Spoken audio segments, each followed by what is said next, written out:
It's Red Eye Radio.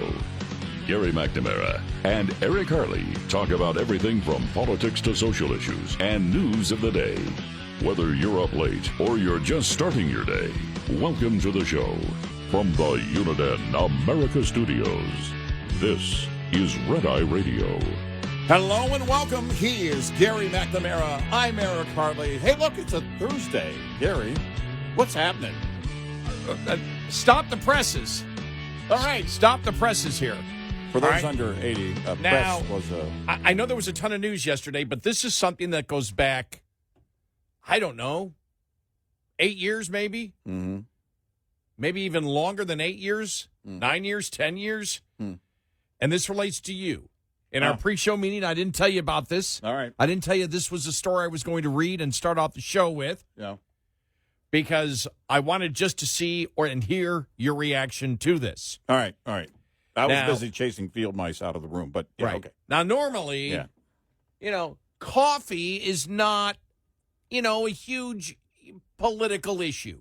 Right. In fact, I haven't even made mine yet. Right. It's not a huge political issue. Like, Gary, you're going to start with coffee. Don't worry, it relates. All right. The CEO of Starbucks... Eric knows where I'm going. Here we go. The CEO of Starbucks spent the day in Chicago talking about the company's emphasis on providing better customer experience. Oh, right. At one of the world's most recognized brands, with plans to turn around the sluggish sales with an emphasis on service of making coffee at the forefront. What? Starbucks CEO Brian Niccol knows that the customer is the boss. Oh. But at the global coffee chain store in Illinois on Wednesday, the boss was the customer as he continues to roll out his new version of the company. Okay. All right. I told our team part of the turnaround is becoming the world's greatest customer service company again. Again? Yeah. All right. The efficiency and productivity now, baristas have a goal not to talk to you about race or gender, but to make your order take no longer than 4 minutes. Wow. It's centered on putting enough partners on the roster in stores and then deployed correctly so they can provide the customer. For God's sakes, these people are complete idiots. What? I mean, is it 4 minutes?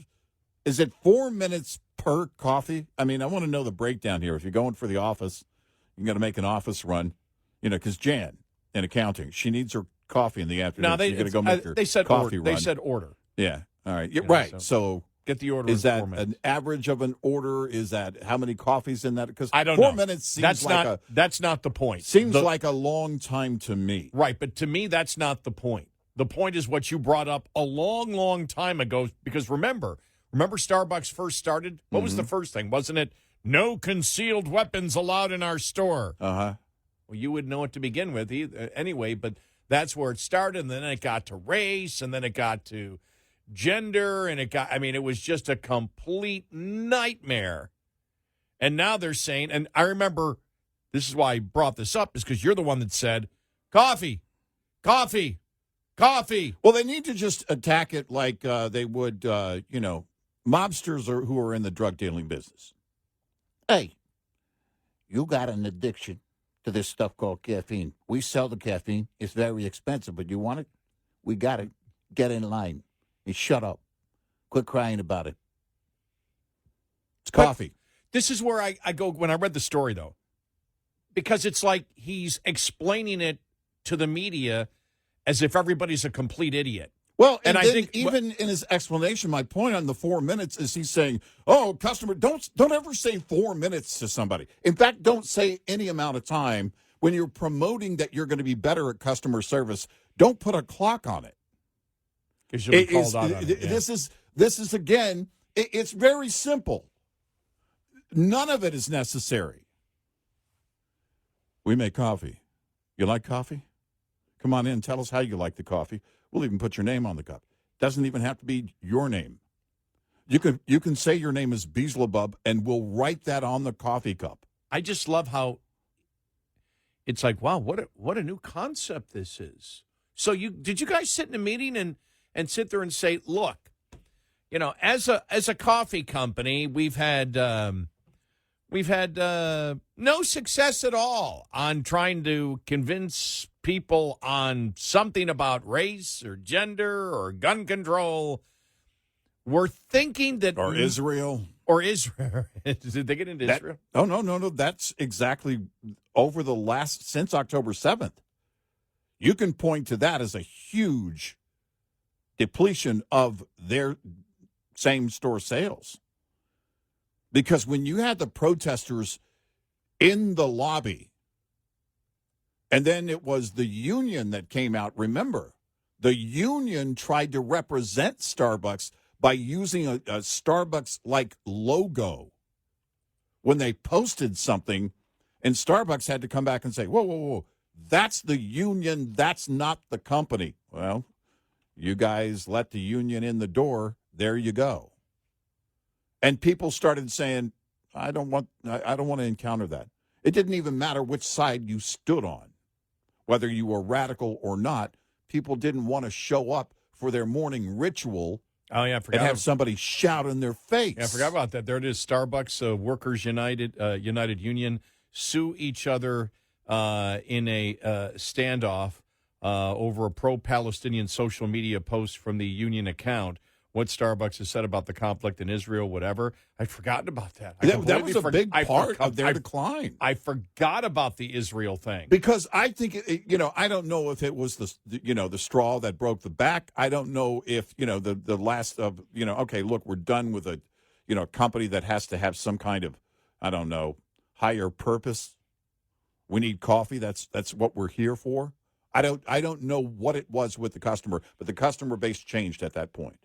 I mean, you could have made I'm talking about you. You could have, if they would have just listened to you from 8 years ago, you could have been off this show. You wouldn't need to be working with me any longer, and you'd be making $10 million a year as the head of Starbucks. All I could do is say, hey, best coffee in the world. Right. Best coffee in the world. We have the best coffee in the world. You know what I want to talk about today? I mean, there's a lot of issues in the world.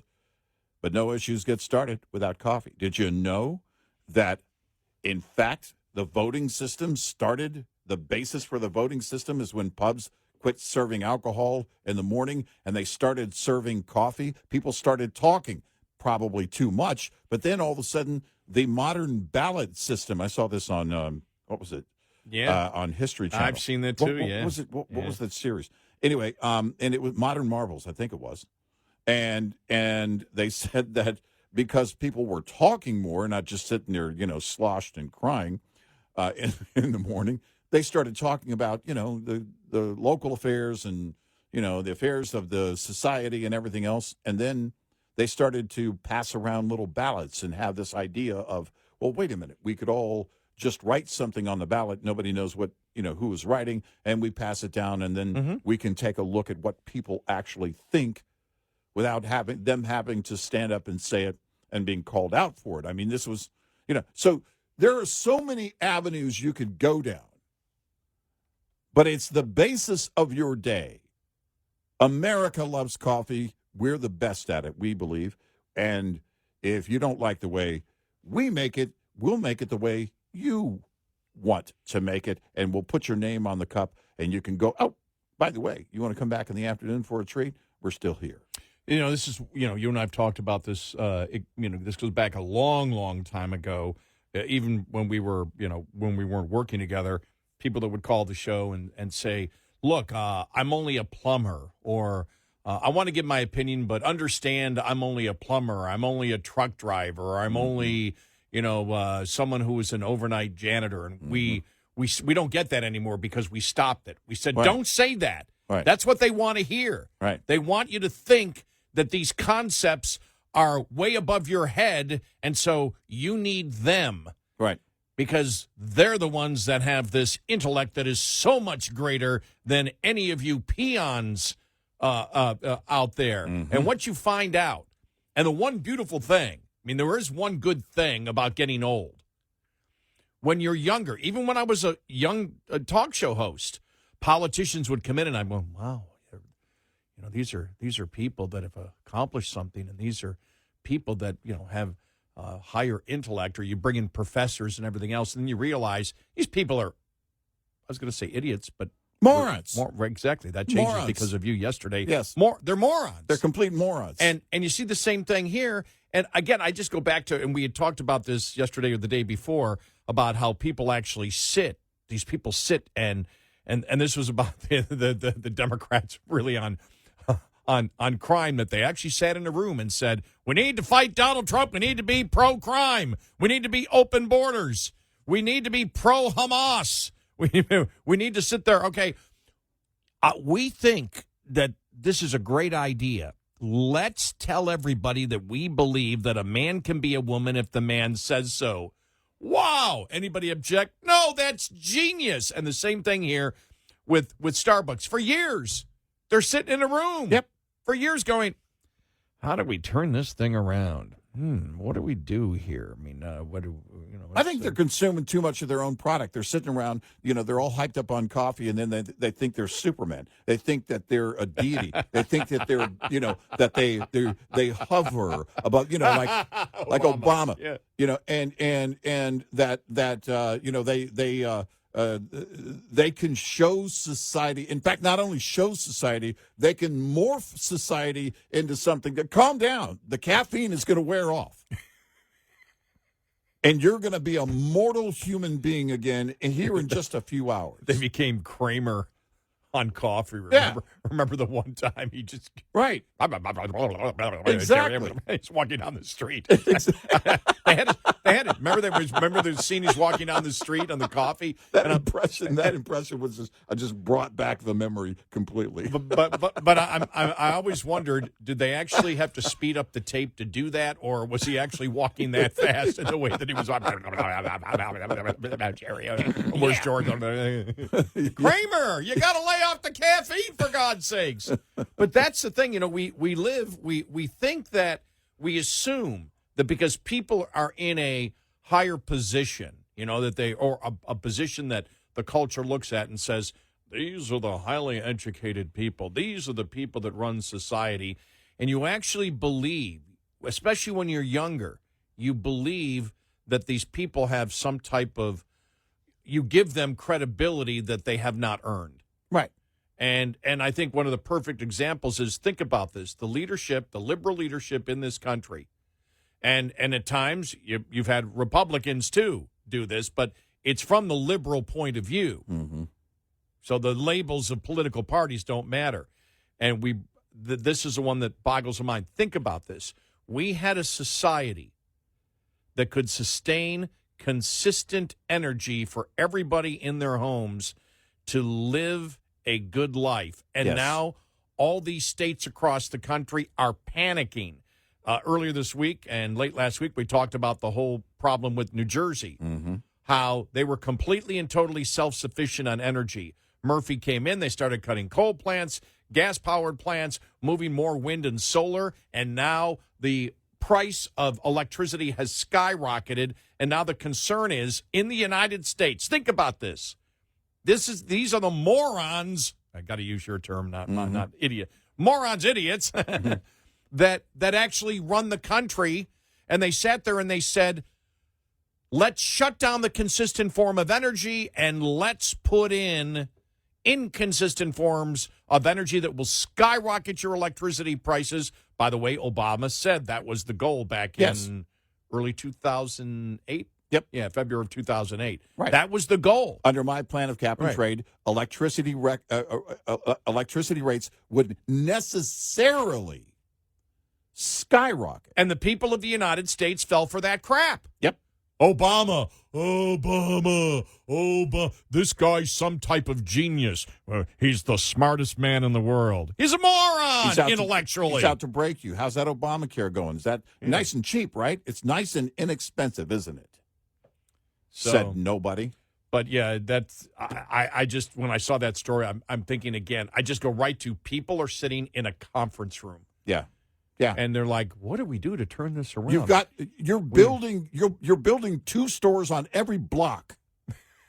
That's the rate of growth for your company, and you decide you want to be a deity and reshape a society. You think you're going to be a hero. Look, you make coffee. Make coffee. Do the one thing. What I did read further into the article, they want to make sure no matter how complicated the drink is, it's 4 minutes. Oh, okay. So because right. they, coffee shouldn't take 4 minutes. Almond toffee, roca, cocoa mocha flavored decaf.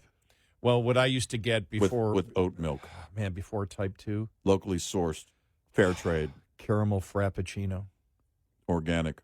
Man. A caramel frappuccino. I've never had one of those. I haven't had one in 10 years. I see my granddaughters every once in a while. Usually it's around the holidays or something, and they'll go for one. They'll all kind of go for a treat if they're hanging out with each other. And we have a coworker. I've seen her drink. Over the years she used to drink them. I don't know if she still does. I've never had one. Oh man, I used to go into. I love caramel. Whenever I went into O'Hare, I get one of those. Yeah. And then a Cinnabon. Oh. You'd walk in. I forgot which. Are you trying to go into a coma? Is it E? Whatever. It's like, well, no wonder you got diabetes, you exactly. idiot. But it's like, look, I'm with you. They're great tasting. Whoa. There's probably 1,000 calories and 1,000 grams of carbs. Gosh. Gary, that's basically a month of carbs for somebody like you. Right. Start hallucinating off the sugar buzz. But now I'm sitting here fantasizing about a caramel frappuccino with whipped cream and a Cinnabon from O'Hare. Oh, man. I don't even know if it's... I haven't gone through O'Hare in the longest time since they had direct flights. When you go through, it automatically, it just hits you. You can smell... As soon as you get off the plane, boom. We got a great show ahead. 866-90-RED-EYE. Hey there. This is Hope Zavara with Mother Trucker Yoga, and here's your health tip of the day.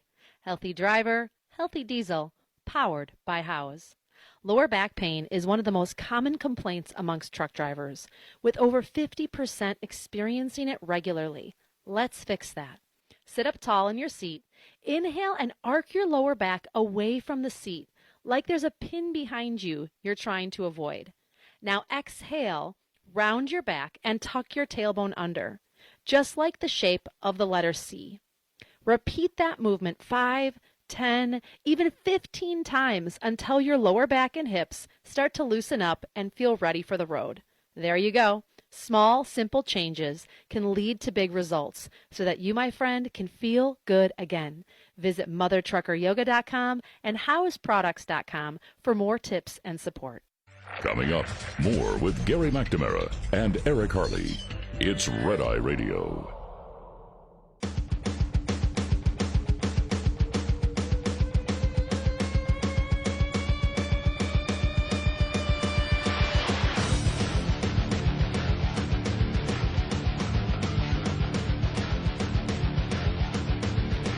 We're at Red Eye Radio.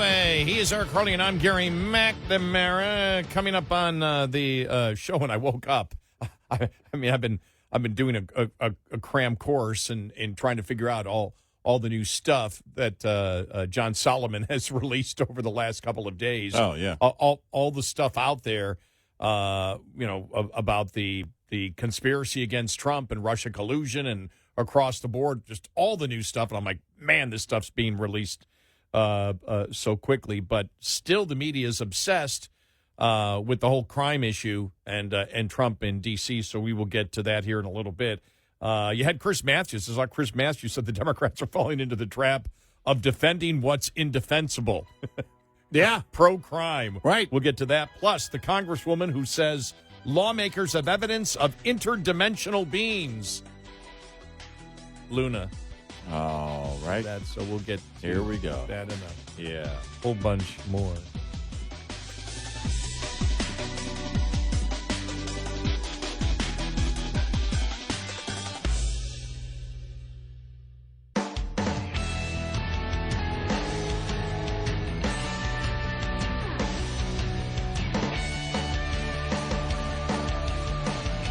Catch all 5 hours of the show live every night on the Red Eye Radio app, available in the App Store. Red Eye Radio. And he's Eric Harley, and I'm Gary McNamara. Welcome and good morning. You know, it's really it is amazing, Eric, how the narrative from Democrats and the media's obsession about, you know, Trump wanting to make Washington D.C. safer. I saw an article in Reason magazine saying, you know, the federal government can't do it. I mean, they make some great points. I mean, long term, it has to be the people of a particular city that wish to make the city straight. It has to be about the culture of the city, the culture of the government, the culture of the politicians, the culture of the actual management of the police departments. And there's a great point that it's not there, and Trump can temporarily do it, but long term, the federal government, unless they stay there forever, and, you know, Trump said he's going to go to Congress because he realizes he has 30 days. Right, and then he wants to go to Congress to approve, you know, staying there longer. Right. But if you stayed there, you know, I don't know, maybe 50 years, okay, maybe you could help change the culture. If you're there for 30 days or 3 months or 6 months, that doesn't change the fact that a city itself has to want to stop crime. That's really what it comes down to is, you know, it's the makeup of the individuals there, how they vote, what kind of pressure they put on their local leaders or don't put on their local leaders. I can't imagine, again, this situation has been not just ignored. It's been defied. They defy this whole idea that there's something wrong. Local leaders in D.C. have had the ability to get on top of the crime, not the will. And that's the difference. And the point that they make in Reason is in part my point on the thing with just about anything politically. Once you touch it and take it over, you know, you own it, which is to say at some point you're not going to be doing this any longer, which means, you know, that transition, whatever that's going to look like, you know, there's going to be a lot of stuff that comes back at you. Now, who was it? Was it Swalwell the other day? Yesterday or day before yesterday? I posted something that this is Trump's fault because there was crime going on the first day of the National Guard's arriving. This is Trump's fault. You're a moron. Swalwell is a moron. Yeah. And, you know, and it is not, that's not the same as saying, you know, once you go in, you own it. The thing is that however you're going to control it. I mean, Fox 5 in D.C. was reporting that they were, you know, putting up, barriers and road stops and everything else. I don't know the full story there as to why they were doing that and what they were looking for, if they were looking for particular people or what. But there are going to be some things that happen in this level of law enforcement here that are going to be very different than what the people in D.C. have had because they've never really had it. I mean, if you think about for a generation, the cut we played the other day from then Senator Joe Biden, I don't even stop at a stoplight. My staffers told me not to do that. Just come to a slow roll long before you get to the stoplight to avoid carjackings. That was 92. The people of D.C. have been suffering under this kind of lawlessness for a long, long, long time. My brother-in-law, after he is a retired major from the Air Force, went to work for a company that deals with the military in the private sector, and he's a bigwig at that company, but told them he's not going to live in D.C. After 3 or 4 years of it, they just said no. And so they made arrangements for him to have an office elsewhere, and they moved elsewhere. And, you know, there are a lot of people that won't stay, but others that have to. You know, if you're if you're a government worker or, working in support services, whatever it might be, let's face it, at that level, government is an industry. And if you leave there, then you might not find the same kind of work somewhere else. So not everybody can just pick up and leave is the point. And so you sit there and wonder why in the world the leaders would do nothing. Well, they just didn't have the political will. And at some point, the National Guard will not be there. It will no longer be federalized, whenever that is. And it will go back to either what it was before, or local leaders have to decide, and that comes from the people, that nope, we want the same practice put in place here to make sure that our streets are safe. I have my doubts. Well, I did some intense research after you talked about some barriers being put up on some street and why they may be possibly going up, and I'm amazed that you didn't know. Obviously, it's Trump starting the construction of his concentration camp in D.C. Of course. It was fascinating yesterday. I want to play this from MSNBC. This is Chris Matthews. All right, Chris Matthews on there, and I've got the audio cut here that I'm reading the story. Chris Matthews says Democrats falling into the trap of defending what's indefensible on crime. Here it is. And the murder rate, you can't keep saying violent crime is down, but the murder rate's up. To the average person, the murder rate's about life and death. You don't brag about a rising murder rate. And the Democrats are, I agree with you, Mika, they're falling into the trap of defending what's indefensible. It's a trap. Yes, it's a trap. I mean, if it's not a winner politically to say, oh, you're wrong, look at the data. Because, if one violent crime happens in a very heavily populated part of the city, people hear about it, and it's visceral.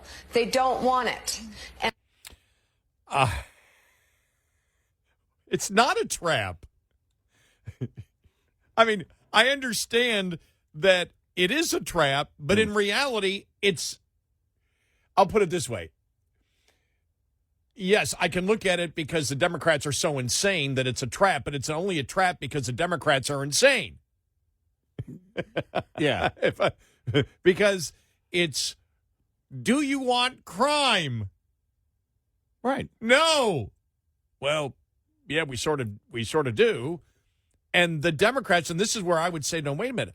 When you've got a plurality, we talked about the poll last week, in some areas a plurality of Democrats, in some areas a majority of Democrats want criminal illegal immigrants in the cities.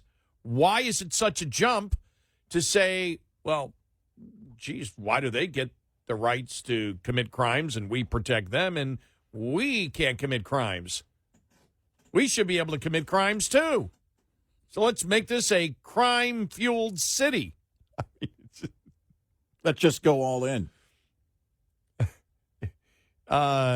Here's more of the debate on CNN. I can't believe, because I thought this would die yesterday, and it didn't die. The media's all over it. Yeah. We need to talk about, where...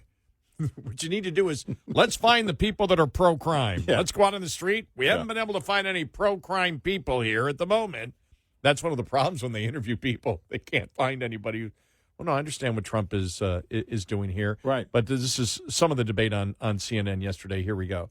Let's not minimize the facts. I mean, Washington had 498 carjackings last year. That's way too many. There were 190 different killings last year in Washington. Our crime and murders are 6 times what New York is. Washington is not near safe enough. The D.C. Police Union supports what's happening here. The federal government does have an obligation to help keep the federal capital safe. And I don't think we ought to distract ourselves with what's really at stake here, and that is D.C.'s not safe enough, and the president's trying to make it safe. And then they're arguing with them. It's just like, and I want to get to the one here. I got to get to the. Here it is. Scott Jennings. Here we go. This with Jake Tapper here. Yeah. Well, what about that idea? What about the idea that this is, even if one supports this effort, it's a Band-Aid, right? It's not like hiring 500 additional cops in D.C. And I think they do have a staffing shortage in the D.C. Police Department. They need to fix that. I don't know what's authoritarian about putting some extra eyes and ears on the street, getting criminals off the street to keep people from being murdered and carjacked. Nobody in their right mind believes Washington, D.C. is safe. And to say the president's trying to help us keep people from getting murdered and carjacked and we have to stop this authoritarian push, it's just sort of ridiculous rhetoric. These Democrats don't know what to do with themselves. Every time Donald Trump tries to do something, they reflexively feel the need to oppose it without thinking through the political implications for themselves. You think Democrats are taking the bait? Well, I think they're acting like idiots here. The city is crime-ridden. I saw a guy get murdered in Union Station in February at 4 in the afternoon. I saw the body hit the floor at the bottom of the escalator on the second floor. And so everybody who visits there, everybody who lives there knows it's a serious problem. You have extra eyes and ears. They've arrested criminals. They're getting illegal guns off the street. People feel safer. Tourists feel safer. What is the problem?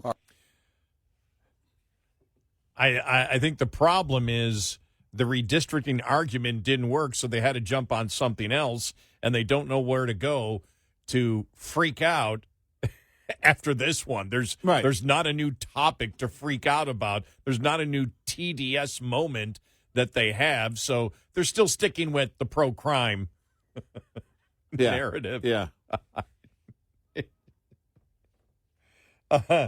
It really is moronic on every level. And, you watch the protesters, watching some of the videos come out of there where you've got federal officers patrolling the streets. And these protesters are just following them with signs. You went to an arts and crafts store to get a poster board to make a sign. You're not a protester. You're a child. I do like, let me see, this quote here from Chris Matthews. This Matthews praised Trump for his political skill during an interview. He's very good at knowing your condition, your worries, your insecurities. Mika saying it's a trap. It's not a winner politically. Trump is winning this here. And I've heard a lot of, Trump is a genius for doing this. Mm-hmm. And when you actually look at the topic, it's like, I'm anti-crime, and I'm going to do something about it. Yeah. Wow. Yeah. No, I mean, here's the chant. Here's the chant. What do we want? Crime. When do we want it? Always. I mean, but these are basic things of government, and Trump and the Republican Party knows it, and it's like, what's the number one role of government? To protect the American people. To protect the American people. That's the number. And Trump he's actually fulfilling his duties. Well, obviously, it's. I've got some instincts, and here, I love this. Trump has no political instincts at all. Right? Yeah, the Democrats. Right. We're pro-crime. If you want to stop crime, you're an authoritarian. And how dare you say that child can't mutilate their own body? Right. What? What? Can we stop with the drugs and just go back to drinking coffee? Oh, my gosh. It's just... no, it's pure... These are real things. And anybody who's been, not a long-time, short-time listener to the show knows how every week goes by, and you and I, before we leave on Friday, what insanity is the left going to throw the next week? And you never think they can top it. You're like, wow, Eric, we'll sit behind the scenes. Not often, but right. Eric, wow, the Democrats are making this so easy. I mean, they can't continue to be this insane, can they? 6 months later, 26 weeks later, it's like, God, they keep topping themselves. This is unbelievable. Yeah. And here we go again. Yep. Just amazing. Thank goodness I haven't. At least now you have some Democrats understanding, in the media. Because really some of the biggest pushback sometimes is in the media. Yep. But they're even saying, well, this is a trap. Stop it. 866-90-RED-EYE. Lines open for your calls. 866-90-RED-EYE on Red Eye Radio.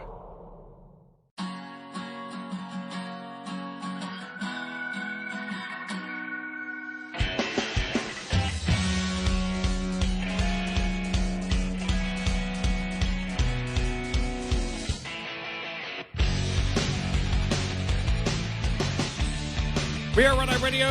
He is Eric Harley, and I'm Gary McNamara. Welcome and good morning. Thanks so much for being here. Wow. Mamdani talking about if he becomes mayor of New York, having those government-run grocery stores, or the government-run grocery store in Kansas City has gone out of business. We will have details on that and the latest on the Russia hoax, conspiracy, and collusion, and all that stuff. Bunch of new information yesterday on that, all coming up.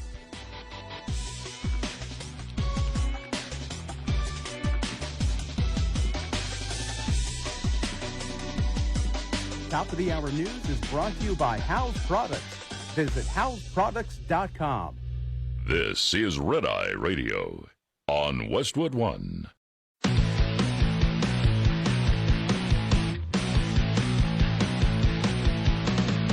Now, it's Red Eye Radio. Gary McNamara and Eric Harley talk about everything from politics to social issues and news of the day. Whether you're up late or you're just starting your day, welcome to the show.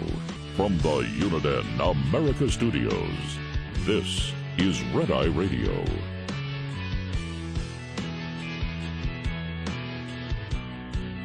All across America, we are Red Eye Radio. He is Eric Harley, and I'm Gary McNamara. Welcome and good morning. Thanks so much for being here this morning. How's everybody doing, huh? Everybody doing all right? Happy it's Thursday. It is it's a Thursday, yeah, which means just ton of audio cuts. We'll cover everything that happened during the day, but then there's just audio cuts we got to play. I've got a John Kennedy one, Senator Kennedy. Oh. All right. Was on Hannity and was talking. He's always fun to listen to. Talking about the. I'm just sitting there thinking, should we play Schumer again? Sorry, I can't get that out of my mind. I think we have to by the end of the week. All right. Yeah, we got to play it again. At some point. We permanently. We have to keep that in our archives. Yeah, everything's in our archives. We don't lose it, but we have to highlight that in our archives. But getting back to, I don't want to get off the topic. Senator Kennedy yesterday talking about the Democratic Party. There is a split in the Democratic Party. Unless you have the IQ of a meat thermometer, you can see that. On the one hand, you have the mainstream wing of the party. On the other side, you have the what I call the loon wing of the party. The loon wing is winning. They're fighting like cats in a bag, but the loon wing is winning. Nobody pays any attention to what Obama or Clinton or Pelosi or Schumer or Jeffrey says anymore. The leaders are Mr. Mamdani and Ocasio-Cortez and Bernie Sanders. And yes, they're socialists, neo-socialists. They want government to control your life and tell you how to live it. It's hard to believe that anyone can fit that much stupid into their head, but they can. But that's not the defining characteristic of this crew. The defining characteristic of this crew, Sean, is contempt. To be a member of their club, you have to have contempt for America. Not gratitude, as you should, contempt. You have to believe that America was wicked when it was founded and that it's more wicked today. That's true. No, it is. That's true. It's absolutely spot on, and I think a beautiful way to put it. It is contempt. And it's not new. Keep in mind, as a new president, Barack Obama did the Apology Global Tour. And it's something that everybody was like, what are you apologizing for? What do you feel guilty about? Well, if you have contempt for this country, then that's how you think. That's what you're going to do. I think that's a great point, and I think it's why you have the majority of conservatives that are happy people. Yeah. Not that we don't recognize the problems and challenges. That's what we do for a living. Yeah. But it's the fact that when you're a person who goes through life and you're full of gratitude, and this isn't talked about enough. When you're full of gratitude for the opportunities that you've been given, when you're full of gratitude because you recognize the sacrifice of others, not just on a personal level to you, but on a societal level. When you have gratitude for the military, when you have gratitude for the history of the people that have been willing to die or become casualties in war, severely injured, when you have gratitude for that, you look at life in a completely different way. There's absolutely no need to be walking around in this country angry about everything. About like everything. Everything all the time. Right. Either That's why grunge music didn't last. Well, no, but you and I was going to go back to that for a second. You and I talked about that. I'll never forget when grunge came out, and it wasn't necessarily the music. And I did love every time Dave Grohl was interviewed. He was like, look, we weren't grunge. We loved the Beatles. We just wanted to play good music. Right. It's like we sort of got fit into that one. Right. But then again, when you saw, the only thing is, after Kurt Cobain committed suicide, and the entire narrative there that I think the people that promoted the angst of grunge, that you can't be happy or whatever, or everything it sucks, and it was, he committed suicide because he didn't want to sell out to become a success, which I think is just ridiculous. Eddie Vedder did the same thing, saying after the success of their first couple of albums, I think it was, he was going to go live in his truck because, he wanted to feel that desire, that he thought that would be his muse. And I thought, dude, you still have $10 million in the bank. That doesn't change anything. The question is, did it come from your heart? Where did it come from? If you let the money change you, then what was wrong to begin with? And by the way, did it change you for the better? Those are the things where, because I remember during that time that the talk was, basically the conversation was, we're done with this age of excess. The 80s, we don't like the party type atmosphere. We loathe this kind of, look, there was a lot of crap in terms of music that came out in the 80s. I'm with you on that. But this idea of, and partying too much probably isn't a good thing. But when you then take it and pare it down to, we're just going to be miserable for a while. Well, then you're choosing to be miserable. I choose not to be miserable. I don't have to participate in the excess in order to be happy, but I also don't have to make myself miserable and choose to be miserable in order to counter whatever brought the excess on and, whatever's wrong in that equation.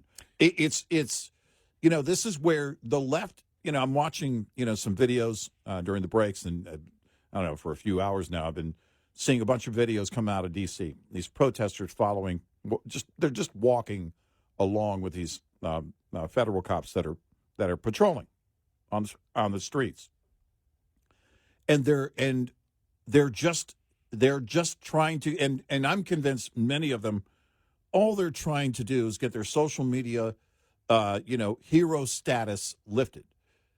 They're the social media warrior. That thing's been around for years now, and they just want to be the social justice, social media warrior, and that's what they think they are.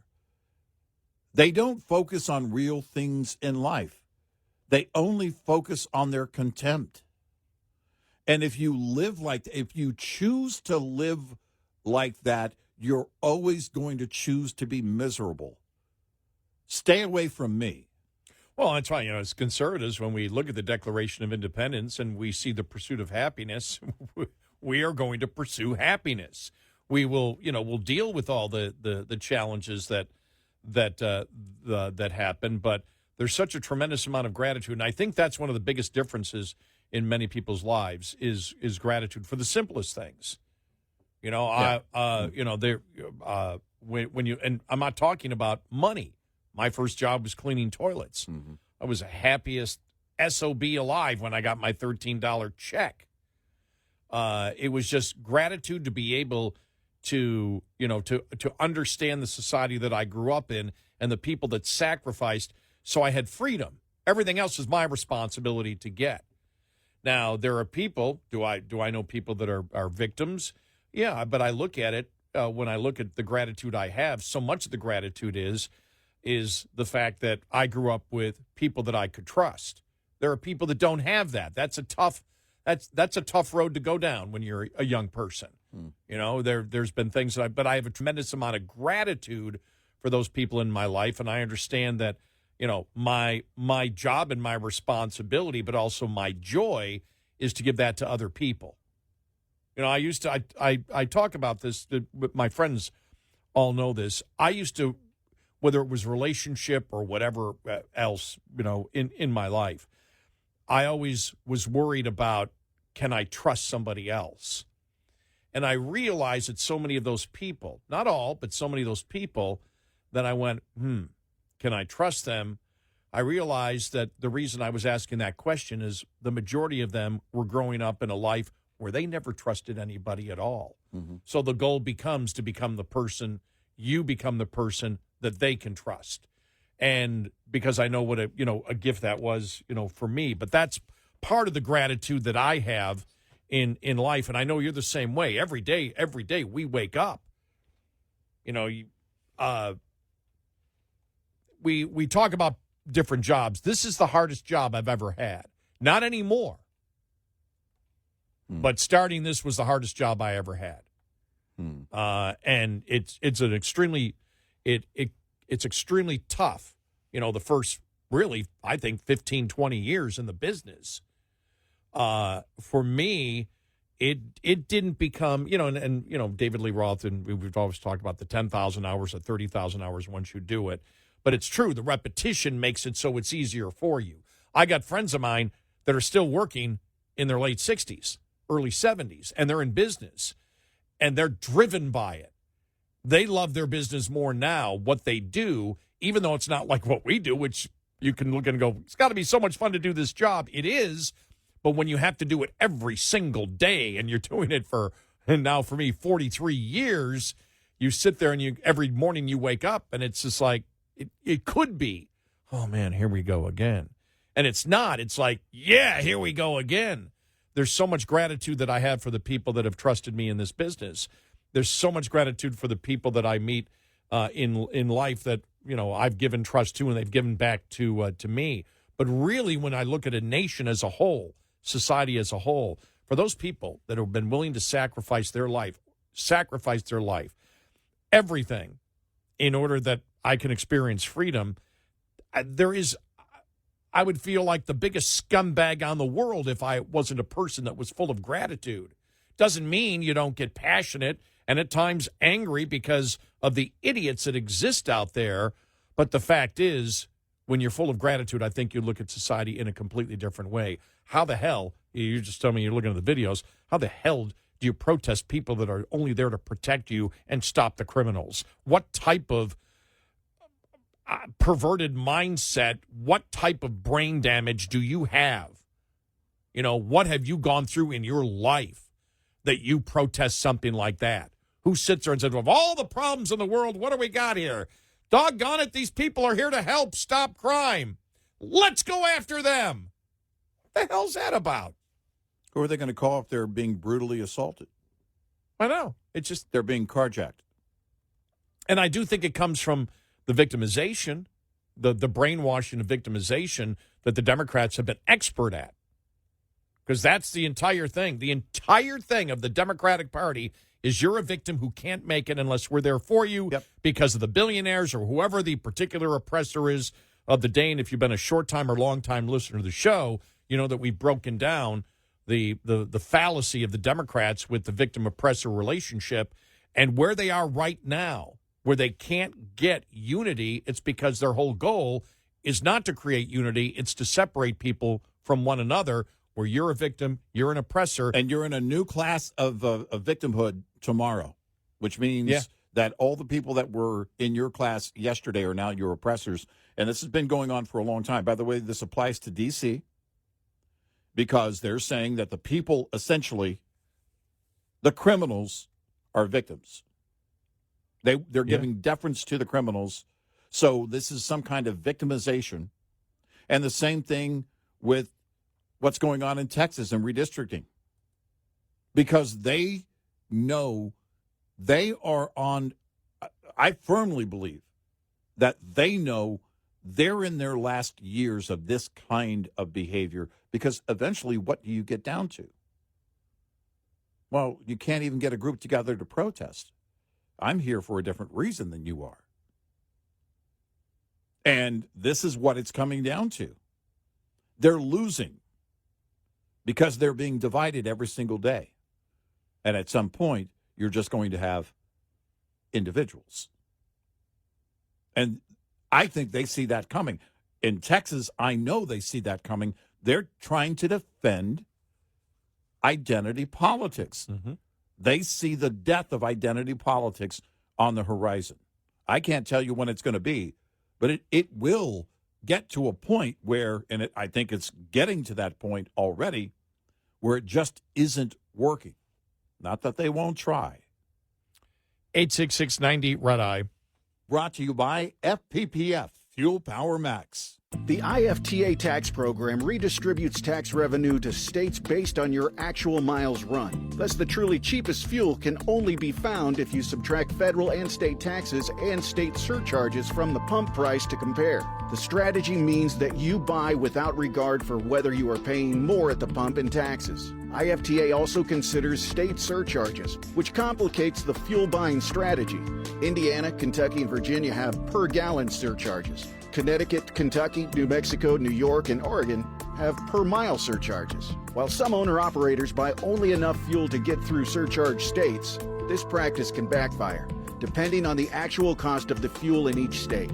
When comparing fuel prices, always remember, pump pride minus taxes equals the real fuel cost. Owner-Operator Business 101 is provided by Overdrive's Partners in Business program. Go to overdriveonline.com to the Partners in Business section of the website for more detail on this and many other topics. Brought to you by Shell Rotella. With advanced synthetic technology is designed to help keep your rig running with more mileage and less maintenance. Get in touch with Red Eye Radio, toll free at 866-90-RED-EYE.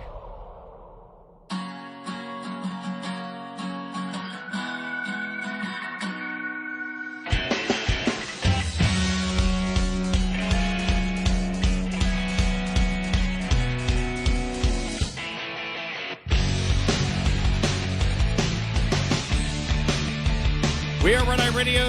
He's Eric Harley, and I'm Gary McNamara. Welcome and good morning. And I both of us saw, for example, I'm sure yesterday that the paid protesters are getting ready to be out there. You know, that the one organization that pays the protesters. Some of the stuff was on social media there, and right.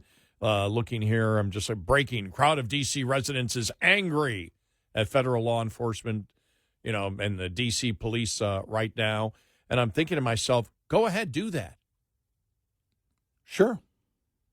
You do that, the American public's going to look at, what are you, nuts? Right. I mean, it's another 80-20 issue. You're protesting police protecting you. Yep. It's just like none of it. And that's the insanity that's going on right now. I really didn't think we'd be talking about this today. But like I said, I have gratitude. I have gratitude for law enforcement all the time when I see the job that they have to do. Eric, every time I come in and I see a police officers pull over a vehicle, I say to myself, I could never do that. Yeah, I say to myself, I'm glad that's not me. Yeah, I could never. I go, there I am coming in, driving in. It's 10:30, 10:45. Then I'm driving. You're going to walk up on a car, most of which now, these days, have window tint. It's dark. Yes. You can't see inside. And you have no idea what that person is doing or what they might do to you. Yep. Wow.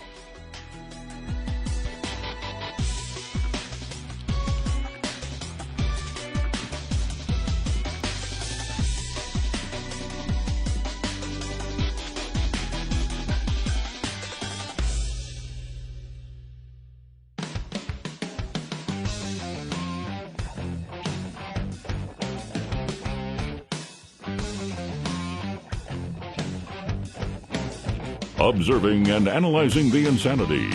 Eric Harley and Gary McNamara. Nightly on Red Eye Radio. And he's Eric Harley, and I'm Gary McNamara.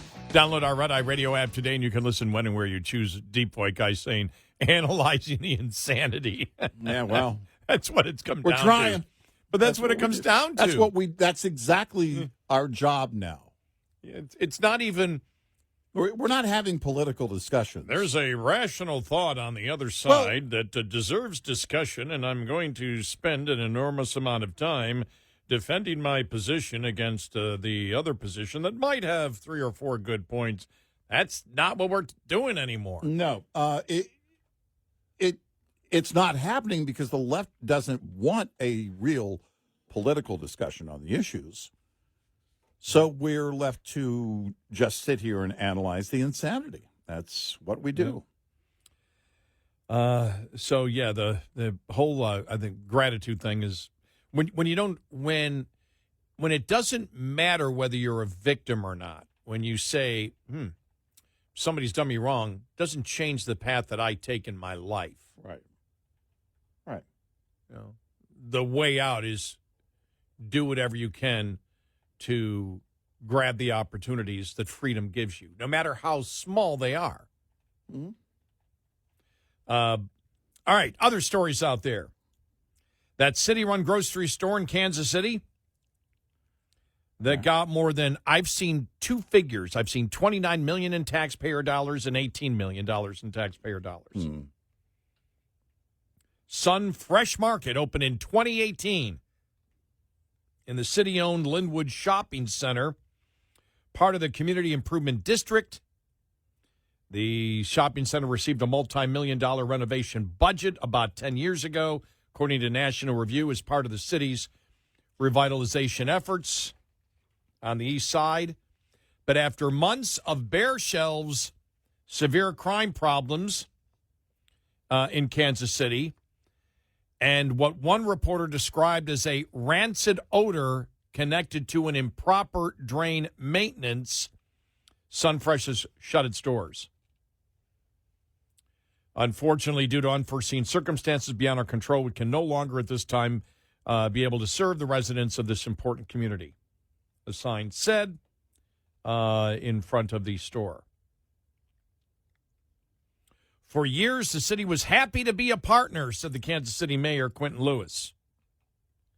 But there's always a limit to what we will invest in as well. Oh, really? Because somebody could have told you that before you wasted all the money. The failure of Sunfresh in Kansas City raised doubts about the feasibility of New York City mayoral candidate Mamdani's proposal to establish a $65 million network of city-funded grocery stores. Mamdani has been unclear whether the stores will be operated by the city or a nonprofit partner will run it, waving off concerns that New York's food is expensive because of sales tax rates and high cost of labor, not because of grocery stores' profit margins, which are minuscule when you look at the average. You look at the average nationwide of businesses. Mm-hmm. It's not big at all. Right, right. As we all know. Yeah, they're not huge numbers. Right. Mamdani has lauded his taxpayer-funded plan as political experimentation. Oh. Well, I guess we have to do it, don't we? Yeah. We have to try it. Yeah. Because it's never been tried before. It's never been tried before. Hey, you know what? I'm okay with the local governments and states doing their own little experiments. Oh, yeah. Yeah. I know some people way back in the day that were okay with it. Look, we had said way back with health care that in federalism, let the states do what they want. Yep. And so they attempted to, for example, on some big socialist programs. Mm-hmm. California, health care. Yeah. Remember that one? That was one of my. Vermont tried it. Colorado tried it. Yeah. California tried it. They all dropped it. Why? Because they had to pay for it now. The reason that Democrats want a nationalized health care system is because you can go into debt to pay for what people want today. Right. Well, that's slowly coming to an end because of what? The debt. Yep. But California's was the best because remember the legislature passed it? Yeah. Yeah. And then who was it? Who came out and said, no, they didn't pass it. No. It didn't come up for a vote. It failed because right. One of the lawmakers insisted they put a funding mechanism in it. Right. You got to fund it. You just can't say, and they refused to do it, so it failed in California. Right, right. And so modern socialism is we can't do it as a state, so many of these big things. The federal government can borrow money, mm-hmm. and so let's do it on the federal level. Our point is, to all liberals out there, if you wish to have your own nirvana in your state, go for it. Yeah. Yep. By the way, I should have said, quote, in quotation marks, Nirvana. Yeah. Yes. Okay. And we know we were talking about grunge earlier, but we're not talking about the band here. Right, exactly. Yeah. Mamdani said, no matter how you think about the idea, I do think there should be room for reasonable policy experimentation in our cities and in our country. Well, I would say in your city and your state, if you wish to have your experimentation, go do it. In the country, no. Right. No. Right. That's why we're set up. That's why federalism exists. That's why we have 56 states. Who said that? I forgot who said that. Remember somebody said that or what? That's why we've got 50 states. Mm-hmm. Have your own experiment. Go for it. Yeah. Go for it. Go do it. Yep. Well, no, ultimately, that is, it's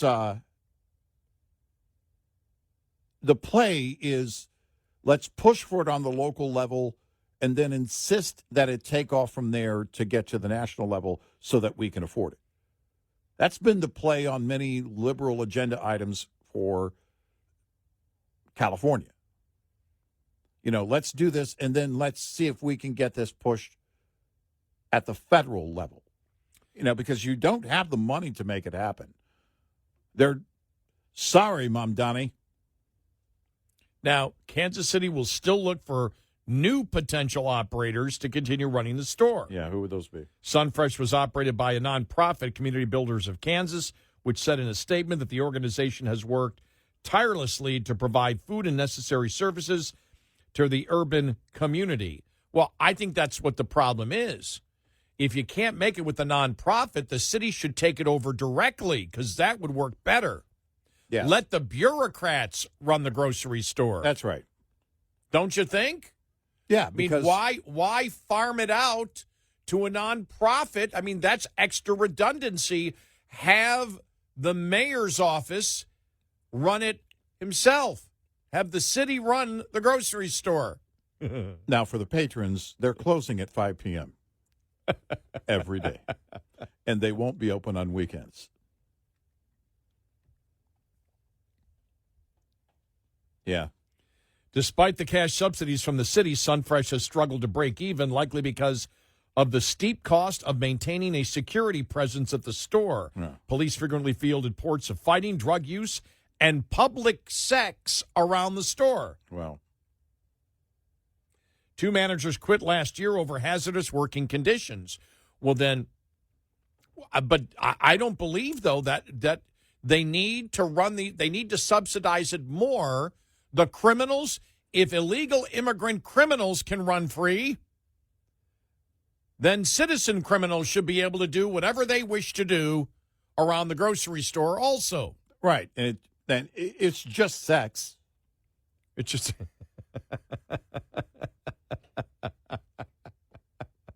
Ew. Clean up on aisle 4. Well, they didn't say in the store. They said around the store. Well, you never know.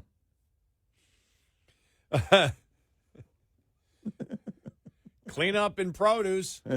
Clean up on reproduce. Yeah. So there you go. Yeah. Why? Look, we want chaos in the city. Mm-hmm. We don't care about crime. Social workers should be making the calls. Yeah. Drug use rampant. No problem with that. Mm-hmm. Riots in the streets. If it's the right kind of riot, it's fine with us. Why doesn't business wish to be down here? We can't understand this.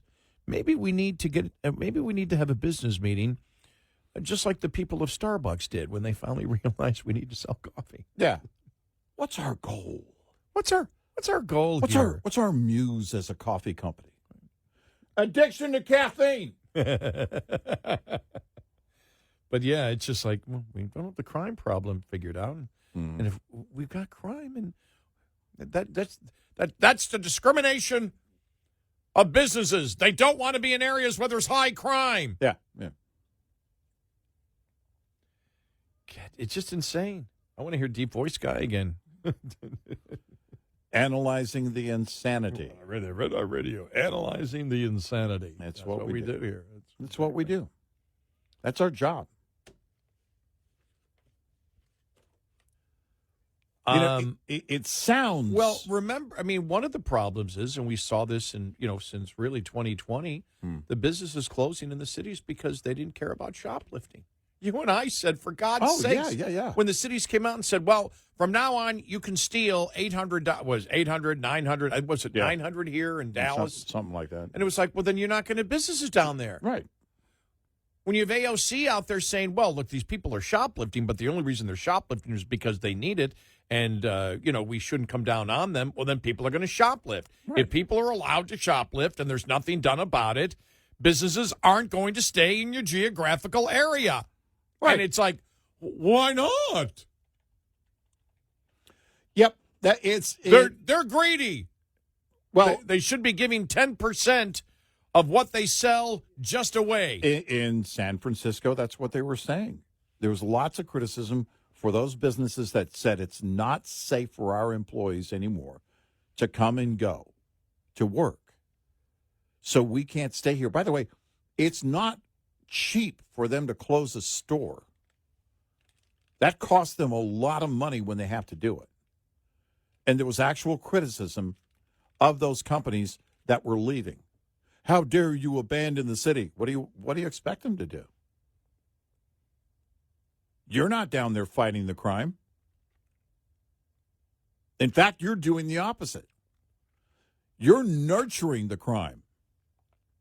I don't know how people think this way. I don't know how they get to this demented point where we need to coddle the criminals, but we're here for the left. Let's bail them out of jail as soon as possible, put them back on the streets, and let's scream bloody murder when law enforcement shows up. 866-90-RED-EYE. We'll be right back with more Red Eye Radio with Eric Harley and Gary McNamara.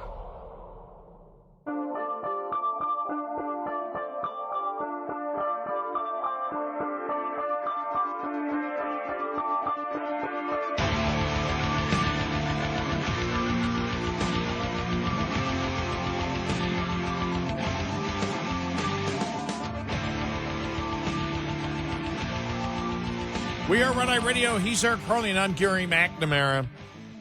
Coming up, we had talked about the whole grocery store in Kansas City and Mamdani. Butthead, by the way, he's looking more and more like Butthead all the time. Beto O'Rourke comments on Mamdani. Yeah. He's trying to get back into this, isn't he? He's trying pretty hard. He was out the other day cursing up a storm. It tells me there's something. They're looking at him for something, and I don't know what it is. Or he thinks they're looking at him for something. I mean, the party. I don't know what that would be. I mean, another run, for Senate or whatever, or maybe a House seat somewhere or something. I don't know. By the way, when I say he's really looking like Butthead, I mean from Beavis and Butthead. Right. He actually does look. He's always looked like Butthead. Yeah. We'll have Beto Butthead. We'll have that coming up. Plus, the latest on Russia collusion and Clapper and Comey. There's so many new stories coming out every single day. And the congresswoman that says lawmakers have evidence of interdimensional beings. Okay. All right. Here we go again. All right. Let me guess. Based on eyewitnesses. Okay.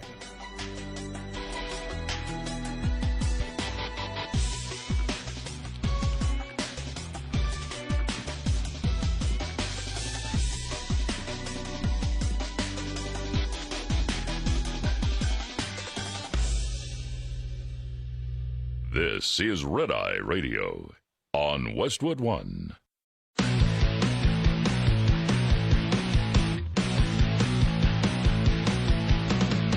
Now, it's Red Eye Radio. Gary McNamara and Eric Harley talk about everything from politics to social issues and news of the day. Whether you're up late or you're just starting your day, welcome to the show. From the Uniden America Studios, this is Red Eye Radio. All across America. He is Eric Harley, and I'm Gary McNamara. Welcome and good morning. Thanks so much for being here. Thank you. Thank you. All right, in the news, GOP Representative Anna Paulina Luna told Joe Rogan she has viewed evidence of interdimensional beings on Earth. Okay. Luna, who leads a task force for the declassification of federal secrets created by the House, the Committee on Oversight and Government Reform, told Rogan she has met F-15 pilots who said they have encountered UFOs. Well, we know that. Yeah. While she was working as an airfield manager at Portland International Guard. While not viewing the portals or the UFOs herself, she said she's seen photographic evidence and historical evidence. Okay. She believes that there are interdimensional beings that can operate through the time spaces that we currently have. Here is part of that interview with Joe Rogan. When you say interdimensional beings, that they know that these are interdimensional beings, how do they know that? Based on testimony, would be based on witnesses that have come forward. But what I can tell you is the witnesses just were told that they were interdimensional? that they've seen things. And what I can tell you without getting into classified conversations is that there have been incidences that I believe where very credible people have reported that there have been movement outside of time and space. That's very vague. Yeah, it's not only vague, it means nothing. And she was drifting all over the place into religion. He was like, well, basically get back to the point. And that's what I played there when he was insisting she get back to the point, because she was talking about religion and everything else. And you know what I was thinking of? I was thinking of the scene from Animal House where Donald Sutherland was the professor and Larry Pinto was getting high with him. Yeah. And the classic scene. So what you're saying is an atom underneath my fingernail could be an entire solar system. And then I and everybody here, this entire universe, we could be an atom under someone else's fingernails. And then there's a pause. Can I buy some pot from you? That's what I was thinking when he said, when she was done with it, when he was just about to say, well, that's pretty vague. I was like, can I buy some pot from you? Yeah, because it sounded very desperate to answer a question. The thing about Rogan is if he doesn't believe you, you're going to know pretty quickly. And this has been somebody who has, on his podcast, talked about UFOs and extraterrestrial beings and all kinds of things for years. So he's had discussions, plenty of them. And, you know, it's when you hear this, it's like, evidence, please. Evidence. Because when you keep hearing, well, eyewitnesses, well, somebody said. Somebody told somebody, and then they told somebody, and they told somebody, and somebody told somebody. Because, you know, he brought somebody, I forget the guy's name, forward on his show one time, and that kind of made the news. And basically it just turned out that it was something that somebody else described to someone else that told him. Not stuff that he actually witnessed firsthand. You know what? Well, based on eyewitness testimony. Okay. Eyewitness testimony is wholly unreliable. Not that they didn't see something. It's the question, what did they see? Yeah. I've seen 2 UFOs in my life. I couldn't identify from where I was what they were. Mm-hmm. Then again, I'll be coming home from work, and when I go home and come to work, I go by DFW Airport. If you're at the right angle and you see the landing lights, you don't know it's a plane when you're driving in the car. Mm-hmm. You can't tell. Yeah. First time I saw, I would like to say 3 times I saw a UFO, but the one time was the first time I saw the stealth plane, the stealth fighter. Mm-hmm. This goes back years ago. Mm-hmm. And when it was, you know, banking, making a turn, shit, there's no way you looked at that and thought it was a plane. Right. You just did. It was like, what in God's world is that? Oh, my gosh. You don't look like it. This is really interesting. It's almost as if Independence Day took the stealth fighter and sort of made it the alien craft, because that's what the first time I saw a stealth fighter, that's what it reminded me of. Right. Because of the angle that it was at, the angle to the sun when it was making a turn that I saw. And I saw it golfing one time. The 2 times I saw it, I was a kid at Boy Scout camp, and then sitting on my my parents' front porch with my brother one time. Mm-hmm. And lights came across the sky. Now, it was going steady, but we couldn't tell what it was. You know, we didn't know. And the other time, I'll never forget the time that when I lived in Navarre, Florida. And there we are one time, sitting on our little beach, and we're looking out to the Gulf. Now, it's right where Eglin Air Force Base is. Right. Yeah. You're a mile from Eglin Air Force Base, probably by the way the crow flies. Right. And there we are, and all these lights. My buddy Dan goes, look out there, man. Like, Yeah. wow. Yeah. And it's coming right towards us, a bunch of these lights. Mm-hmm. And you don't hear anything until they go right overhead. And they were helicopters, but you couldn't tell. They were all in a formation. We couldn't tell until they came over us, and you could hear and I don't know if they were developing some of the new stealth, the sound suppression rotors and everything that they have. Right. I don't know, but they weren't as loud as normal helicopters, and we didn't hear it until they got right overhead. SEAL Team 6 going into Osama bin Laden's compound were on helicopters that had not been used yet. And so you look at how many, extrapolated out, how many times might that apply? Like the military videos of the what they call the tic-tac videos moving very quickly. All right. Are we looking at new types of drones?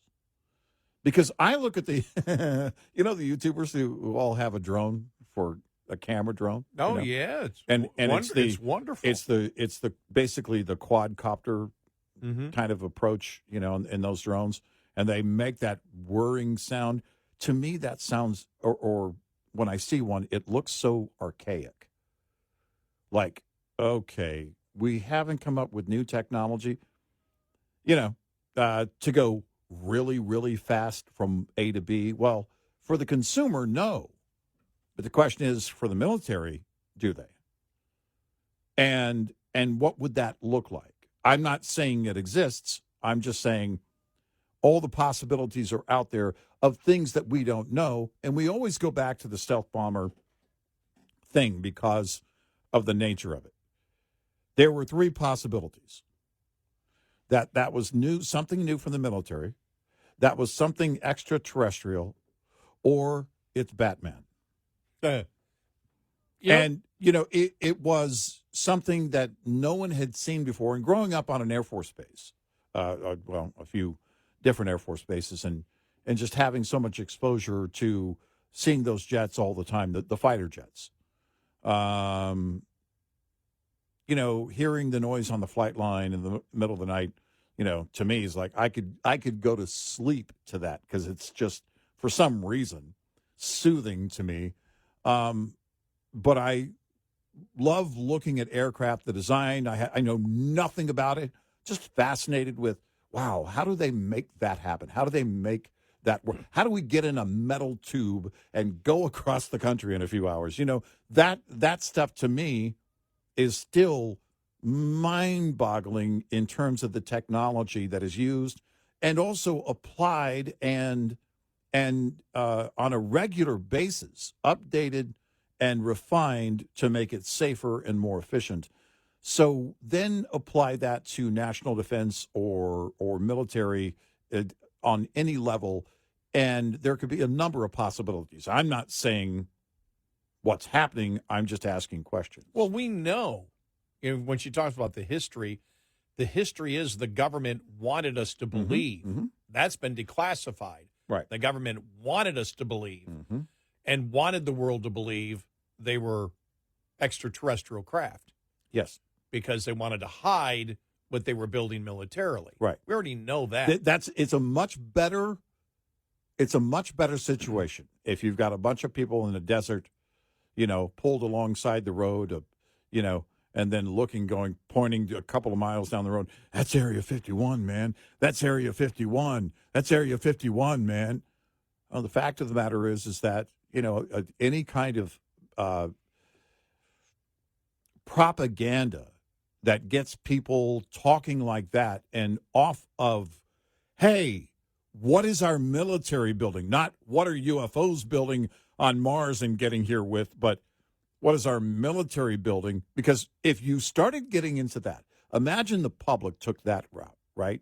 That instead of conspiracy theorists, it was, hey, we want to know what they're working on at all times in terms of military defense. That would be extremely dangerous if it ever got to the point of certain things being leaked, and because ultimately those leaks get back to the enemy. And those are things that absolutely cannot happen. So all day you want a disinformation campaign out there to have people, because, by the way, many people are having fun with it.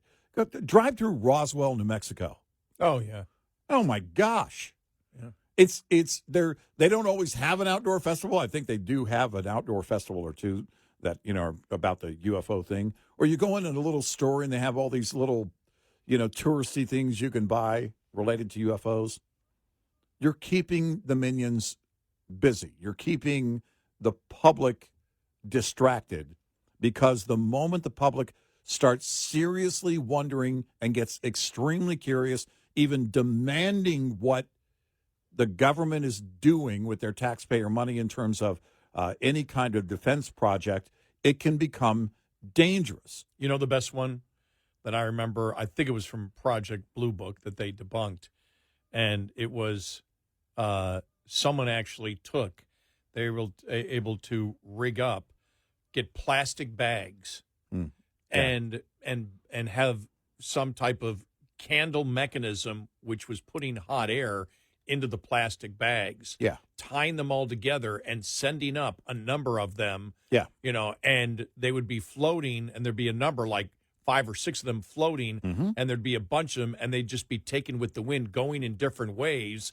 And people were saying, well, aircraft don't fly like that, and there's no noise, and you could see the glow of the plastic bags. Right. And at night, you couldn't tell how far away they were, and there were these reports of UFO. This goes back to the, I think, probably 50s or early 60s, and I think it was one that was debunked from Project Blue Book, but I thought that was just to me, that was a kid. I loved that one. I went, you're right. If there's actually a glow and it's pitch black out and you can see that glow, you're going, what the hell is this? And it's simply a bunch of mini hot air balloons tied together. Exactly.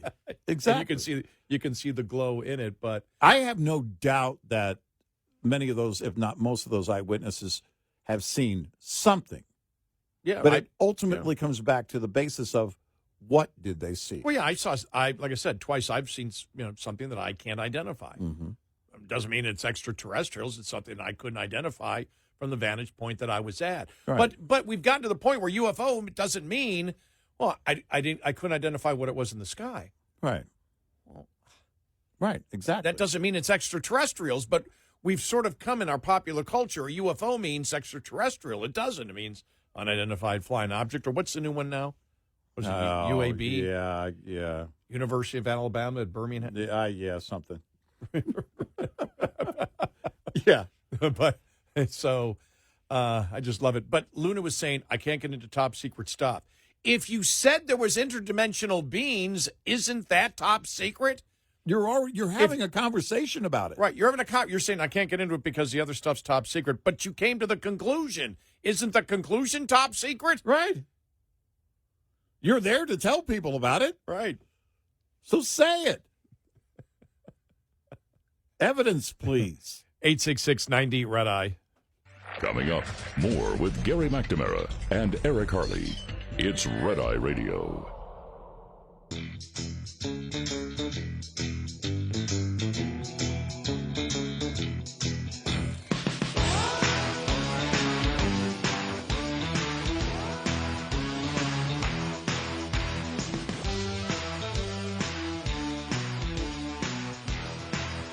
We are Red Eye Radio.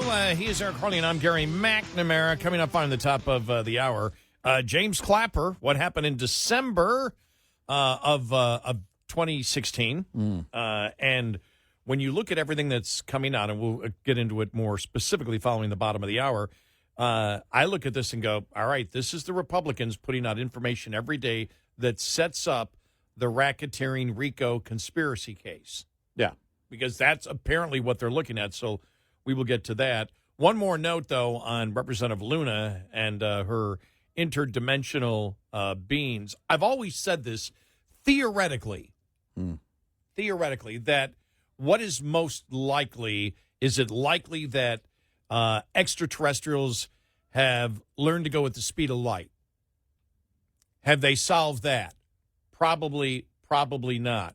Have they learned time travel? Probably not. But theoretically, what would be easier to do?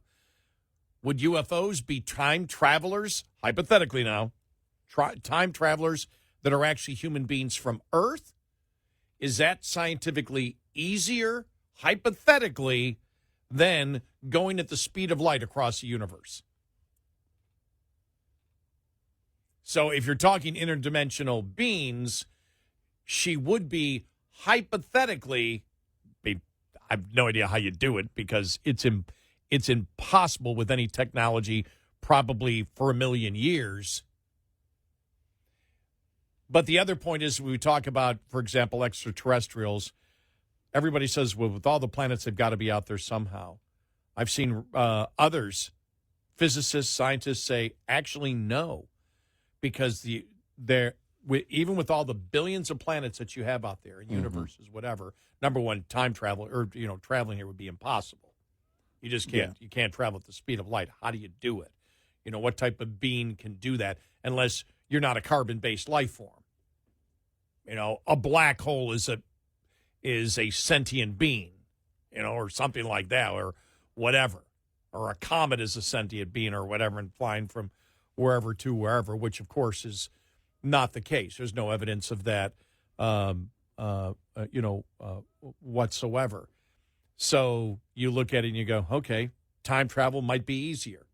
But I love like I said, the research that showed, or not the research, the theory that we are alone in the universe because of the time frame of what it would take to create a carbon-based life form like us and the trillions of things necessary for us to be here. Right. And the fact is, they can hardly find any place within our reach that has the exact same thing. Because if anything's changed, if the moon is 1,000 miles away, we don't exist. 1,000 miles further away. Right. Everything that had to come in order for us to be here. So, interesting theoretical discussion, but there's no evidence at all.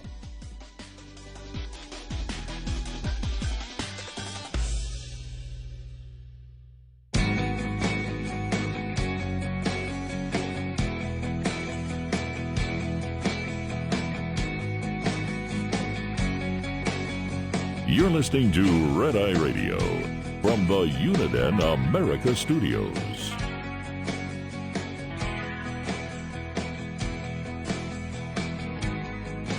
We are Red Eye Radio. He's Eric Harley, and I'm Gary McNamara.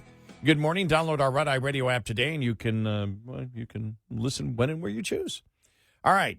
Condoleezza Rice interviewed on Fox News about the Trump. I guess it would be a Trump-Putin summit, or I guess a get-together. And she talks about the fact of, really I think makes the case that the United States has more of a sledgehammer to wield against Russia than they have against us. Because economically speaking, they're much more vulnerable. Yeah. And so here's part of what she had to say yesterday. Just the volume might be a little low, so make sure we get it up there. Thanks, Alan. Here we go. Putin, in a sense, needs him more than he needs Putin. Yes, he needs Putin to stop this war, but he holds the options, which he's articulated, of putting more pressure on a Russian economy that is really in pretty dire straits when the Russians themselves, through their very fine central banker, start to talk about the dark problems that the Russian economy has. I think maybe people are trying to say, even Russians are trying to say to Vladimir Putin, we can't fight this war forever. Secondly, I think that you have the possibilities with the Russians to say to them, we are not going to do this over the heads of the Ukrainians because they have fought too hard. And that means that there's nothing wrong with having a discussion with Putin, but nothing can be a proposal that looks like an American-Russian proposal on how this war stops. The Europeans are going to be critical to whatever ceasefire eventually obtains. The Europeans are going to really be critical to making it work. Now, I'd be the first to say I think this war does need to stop, and it may have to stop with some inconclusive elements on how the territory will eventually look. I think Ukraine can be rebuilt I think their defense industries are quite remarkable. They can continue to hold at risk things that the Russians care about, as they showed in what they did against the strategic bombing force. So let's not think of the Ukrainians as having no cards. They do have cards. And let's not think of the Russians as having all the cards. They don't have all the cards. And if you go in with that mentality, I think this will come out just fine. Knowing Putin, why do you think he agrees to this sit down? From a place of concern or from a place of trying to get his way in that room one-on-one? Oh, I think it's probably a little bit of both. I do think he's concerned. And I think he just has a hard time accepting that he can't crush Ukraine, a country that he doesn't actually believe is a country. He told us it was a made-up country. But now, with the threats against the Russian economy, with the shot across the bow about secondary sanctions, maybe it's starting to occur to him that he needs to stop this war. But he's certainly trying to deflect any action that the president might take. And so maybe he hopes that going into the room, he can once again use words to convince the president that he still wants peace. But I would just hope that the president remembers what he said very eloquently, that he got off the phone with Putin and they bombed Ukraine that night. That's the true Vladimir Putin. Yeah, the president yesterday in communicating with some European leaders, the Germans really were kind of instrumental in bringing that. I think they deemed it an emergency meeting call yesterday. Those other leaders were basically trying to convey to President Trump that, first of all, no deals should be made, or expected from Friday, and I think Trump knows that. But beyond that, be careful of Putin trying to convince you of anything in that room. Don't come away with the wrong idea based on anything that happens in that room. And I think the president has a pretty good grasp, regardless of what he might say in the minutes or hours or even days after that meeting. There are things that this particular president as an individual does or says. And we always say, well, and I think this especially applies to national defense. Watch what he does, not what he says. President Trump's saying, look, who knows, after this, if things go okay, there might be a very quick meeting set up to get Zelensky in the room. And, maybe that'll happen. Who knows? But I do believe President Trump is cautious. I won't say optimistic, but cautious. And I do believe he feels like, well, let's just see. And he kind of said this yesterday. Let's just see what's going on. We're just here on Friday. Basically, this Alaska meeting is about, let's see what's going on. The European leaders were saying, look, try not to get into any discussions about the particulars of any land swap or anything else. And I don't think he would have done that. He might try and get an idea of what Vladimir Putin wants, but even then, I think he understands you come away from that and you can't trust anything that Vladimir Putin says today and apply it. It can only be trusted when things actually start to happen.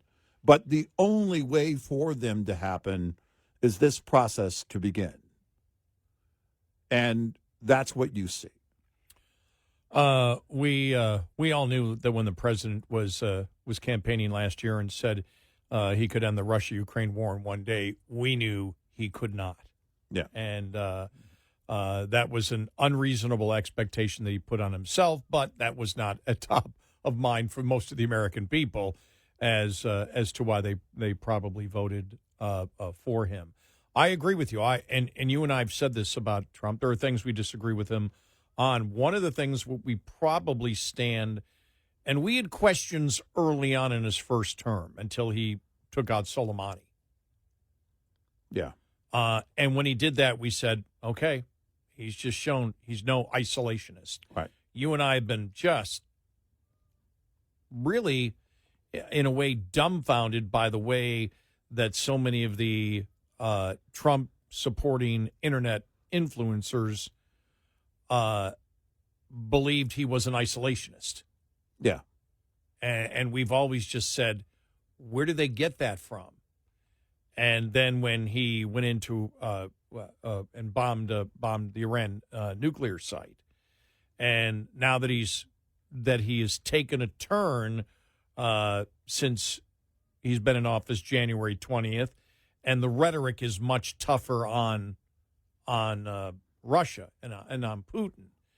And you and I have always said, because what the left would then say is, early on is, well, Trump is a tool of Putin. We went, probably not. Yeah.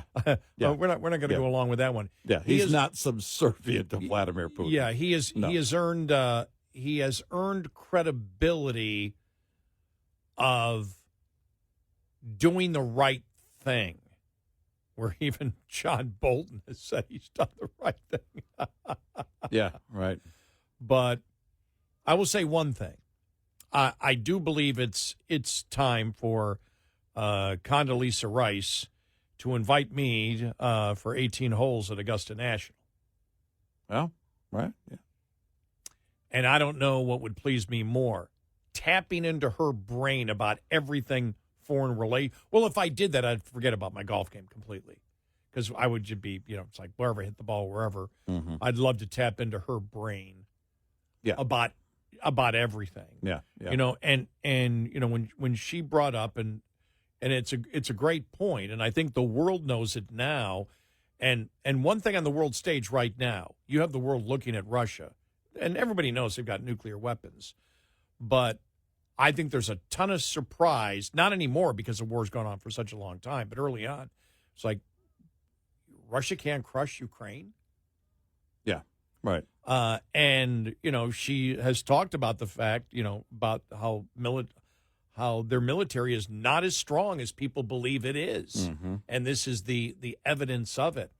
And the other thing I go back to is, and I know it's, that guy's credible. Well, actually, he's one of the world's most renowned experts on different countries' military strength and their pluses and their minuses. We go back to former Steely Dan member, former Doobie Brother member, Jeff Skunk Baxter, who is a consultant for the Pentagon. Mm-hmm. He does war games. He takes the enemy's side in war games against the Pentagon. My favorite story still is when he went to record stuff with Ringo Starr of the Beatles. And, Ringo was asking him about the stuff he was, doing. You really are a consultant of the Pentagon? Yeah. And he goes, well, I guess we should all be ready for a couple of guys in black suits, to come here and say, you got to come with us during our rehearsal sessions. Mm-hmm.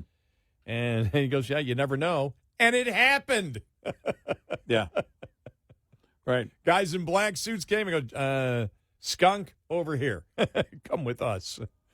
And he had to leave the session. But, he has said flat out, and this was on, believe it or not, the Jason Alexander, yes, George Costanza from Seinfeld. It was on Jason Alexander's podcast. And I was amazed that Jason Alexander didn't start out with the music stuff. Because you figure if it's Jason Alexander, he went right to Putin and Russia. How strong is Russia's defense? And he goes, or Russia's military. He said, not a worry to the United States. Yeah. Basically not a big deal. And this goes back maybe about 8 months ago. And that was really interesting. So Trump knows that. Trump also has the information from the CIA. For people that don't know it, the CIA economically evaluates every country in the world. Mm-hmm. In fact, you can go on the internet and put CIA evaluation of countries, and it'll come up. Mm-hmm. And the sources will be CIA. Right. And so they know what situation is going on in Russia. And I think Condoleezza Rice is absolutely right that Russia does not hold all the cards here. Trump actually holds the most cards because of the economic sanctions that he can put. And there's two things. The economic secondary sanctions he can put on Russia, on other countries that buy their oil, and also the mineral deal he has with Ukraine. Limits anything. And I look at it right now. It may not end up this way. And I may be missing a bunch of stuff that Trump and Putin know that I don't know. But to me, it looks like Putin's more in a corner than even Zelensky is right now. I think that's likely the case. It feels like that is the case. And it would make sense. At some point, Putin is going to run out of resources. We know the morale in his own military and in his own country is extremely low. They don't have the equipment to keep this going forever and ever and ever. And basically on that call yesterday, President Trump, and Zelensky was on that call, he told those European leaders and Zelensky, look, the goal here is to get a ceasefire. What we're after is a ceasefire. No discussion on land swap, nothing. The goal is a ceasefire. Nothing else can happen unless we get a ceasefire. And so that's not an extreme ask, by the way, at all. The question is, how will Putin react, and will we see something like that? I guess, we'll find out soon enough. I don't think this is the last meeting, and I do believe the next one will come fairly quickly. Oh, yeah. No, this is I think it's going to happen within a couple of weeks after Friday. 866-90-RED-EYE. Lines open for your calls. 866-90-RED-EYE on Red Eye Radio.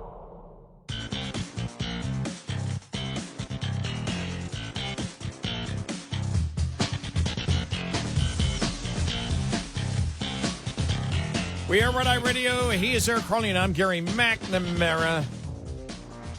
Good morning. Welcome. It'll be interesting to see what comes out of the meeting, because it's not a summit. It's not a summit because it's not a deal between the United States and Russia. It's attempting to broker or mediate the deal between the Ukraine and Russia. The media keeps calling it a summit. It's not a summit. But if you want to say because of the minerals deal that we have a greater stake in it, absolutely. Oh, yeah. But I believe that was done on purpose. Yeah. To create the situation.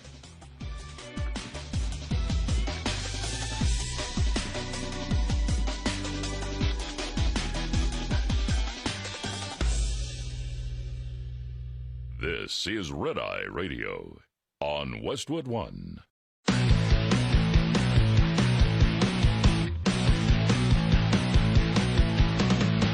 Now, it's Red Eye Radio. Gary McNamara and Eric Harley talk about everything from politics to social issues and news of the day. Whether you're up late or you're just starting your day, welcome to the show. From the Uniden America Studios, this is Red Eye Radio. And we are Red Eye Radio. He's Eric Harley, and I'm Gary McNamara. Good morning. Well, this is the time of the year. It starts right around this time and goes to November. Yeah. Every day I wake up and look at the National Hurricane Center map. Yeah. And Aaron looks like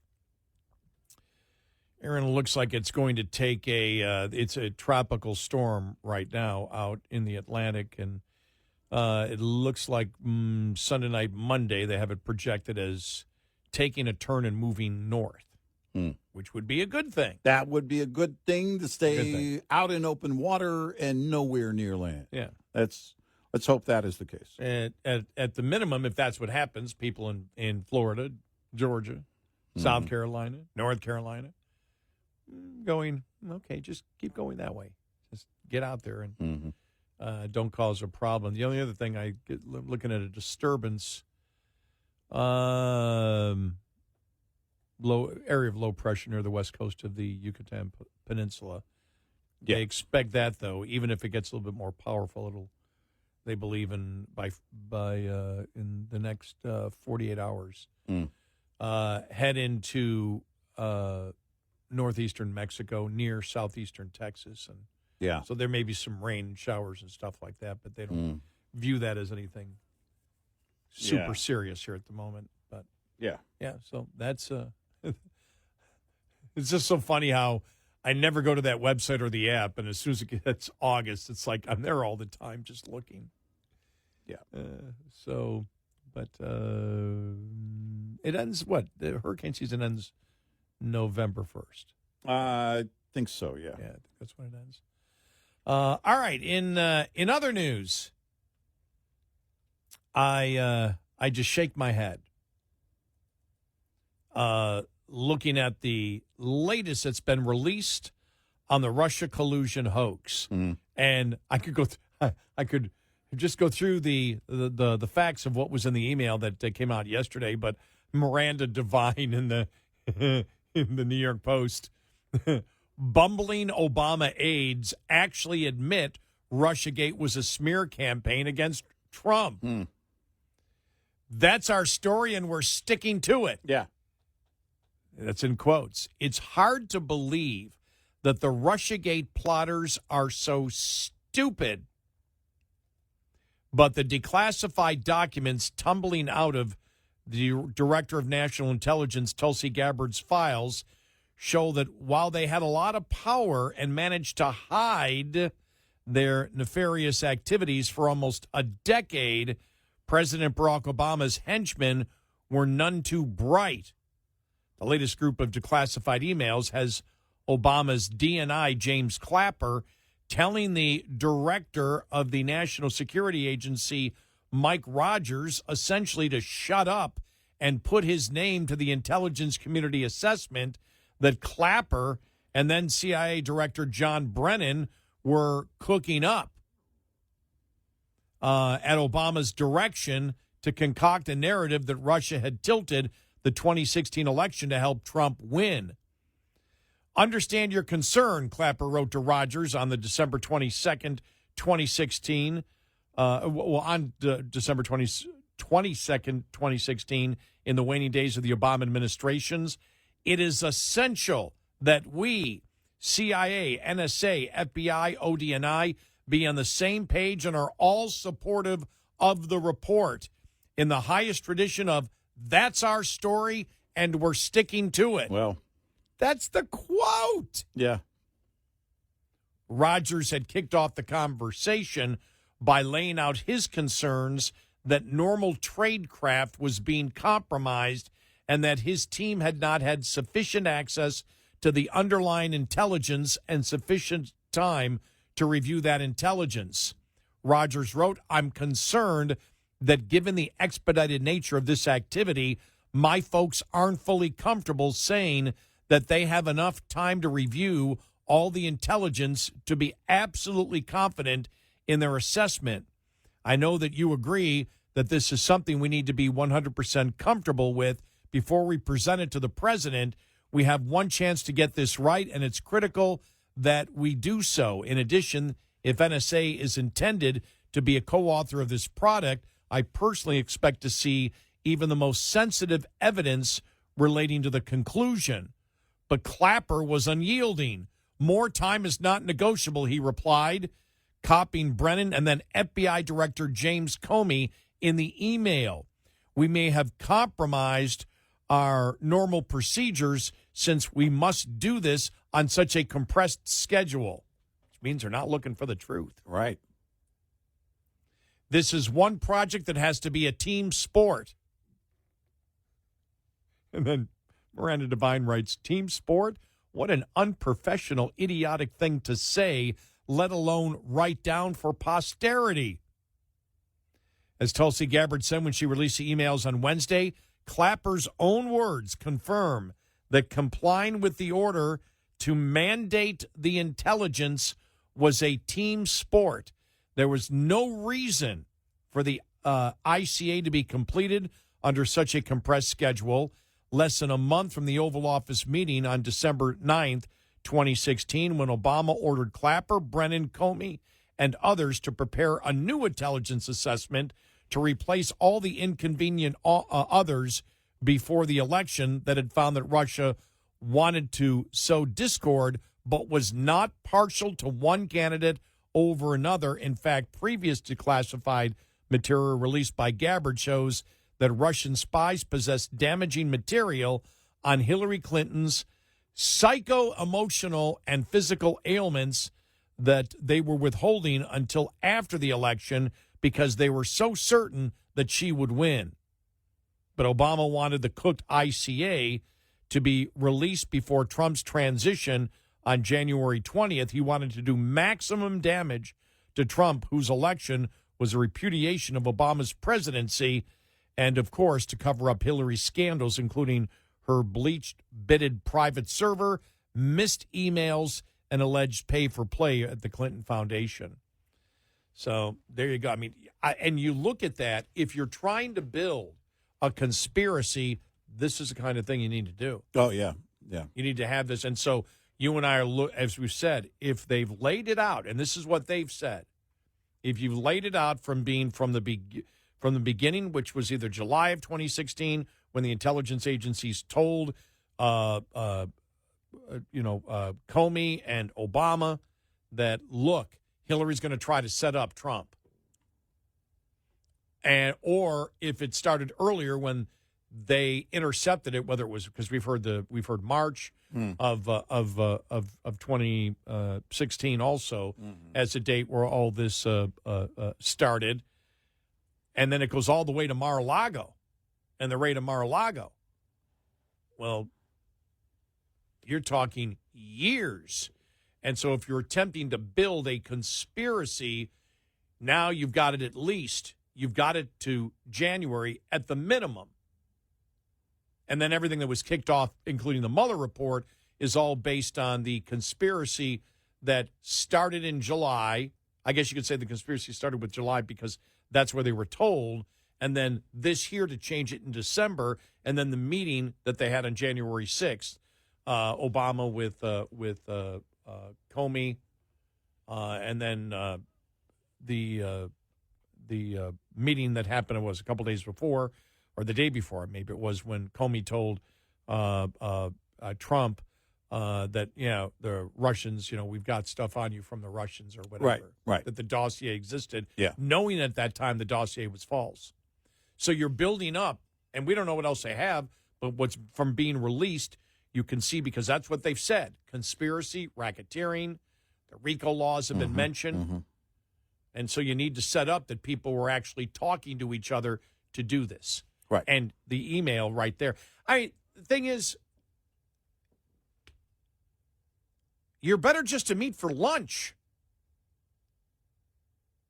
to discuss these things. And I think it's what Miranda Devine is saying. Who the hell puts this on paper? Why would you put it up? I mean, why would you? The amount of evidence here, the amount of documents is staggering. But it gets back to Susan Rice on January 20th of 2017 and writing that email to herself to make sure that it would go into the presidential archives. Obama said, by the book, by the book, by the book. He said, by the book. He repeated it, by the book, by the book. Because somebody probably thought, oh, my gosh, we left a trail that never ends. There's a series of things that happened that were official regarding this. We need somebody to say we weren't doing anything wrong, and I think that was the attempt by Susan Rice on that day. Literally hours before Trump was sworn in for his first term, and Obama was no longer president. They're looking to do everything, because you can't delete the trail at that point. I'm sure Hillary Clinton tried. There's not enough bleach in the world to get that done. Because, by the way, what she saw, and likely others in this entire scenario, as the strength of the plan, of the strategy to set Trump up, is ultimately turning out to be its failure. And that is, you go through all of these official means to make it look official so that the media will carry your water for you and report that there's an official investigation at the highest level on this to make it look legitimate. But if it fails, you've got that entire trail of evidence, which is what we're starting to see right now. So what they saw as its strength ended up being the downfall and evidence now that it actually existed against them. And thus the ICA, this is from Miranda Devine, the New York Post, the ICA was released, the Intelligence Community Assessment was released on January 6th using the discredited and fictional Steele dossier, which Hillary Clinton created and paid for that lie, to underpin its findings, with Brennan running roughshod over the objections of the CIA's top Russia experts by insisting it be included not just in an appendix but in the main body. The ICA findings were leaked to the media before the intelligence analyst even started work on the very day that Obama ordered the ICA. On December 9th, 2016, the Washington Post ran an anonymously sourced story that claimed the CIA has concluded in a secret assessment that Russia intervened in the 2016 election to help Donald Trump win the presidency. Let's see, what else do they have here? There is no knowing exactly how the lies affected the relationship between the U.S. and Russia and how they factored into Russia's invasion of Ukraine, but they linger in the historic backdrop of Trump's meeting with Putin in Alaska on Friday to try to end that awful war. Anti-lawfare lawyer Mike Davis, founder and president of the Article 3 Project, said Russiagate is the biggest scandal in American history, and there will be indictments. Obama, Biden, Hillary, Brennan, Clapper, and so many others, they made up the Russia collusion hoax to protect Hillary Clinton and to hurt then presidential candidate Donald Trump. When they failed and Trump won, they used it to try to destroy President Trump's presidency. And when he declassified Crossfire Hurricane, the FBI's counterintelligence investigation into the Trump campaign's non-existent collusion with Russia, they tried to destroy him. They tried to bankrupt him, throw him in prison for life, take him off the ballot, and get him killed.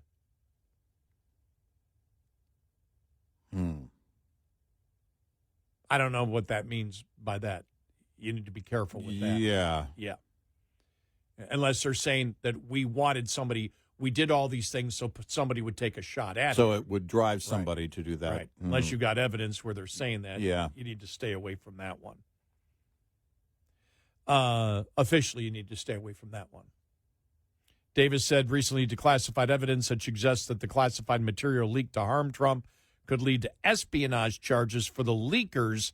That, unlike most other federal crimes, has a 10-year statute of limitations under the Espionage Act. Interesting. Other potential charges for the coup plotters could include being engaged in a criminal conspiracy and covering it up, which is essentially a continuation of the conspiracy, meaning there is no statute of limitations obstacle for the prosecutors. Coup plotters might, and we went through this last week, might also face charges of conspiracy against rights, said Davis, which is when you politicize and weaponize intelligence agencies and law enforcement to go after your political enemies for non-crimes like Obama and Biden and Hillary and so many others did for Trump. That is a classic definition of a conspiracy against rights. Obama, who President Trump calls the ringleader of Russiagate, may face legal jeopardy, says Davis, despite being protected by presidential immunity for official acts. You definitely do not have presidential immunity for the acts after you leave the White House. As former president of the United States. And when you continue to cover up your conspiracy, you are engaged in criminal conduct for which you do not enjoy presidential immunity. Davis advises anyone involved in Russiagate to lawyer up. Yeah. You know, the thing is, they've laid out the charges, and all you hear is everything is ridiculous, but nobody addresses the particulars in it, do they? No, they really don't. I would if I was if they were accusing me of it, I'd say this is false because of this, and this. Right. I just wouldn't say it was ridiculous. I would hit every single point.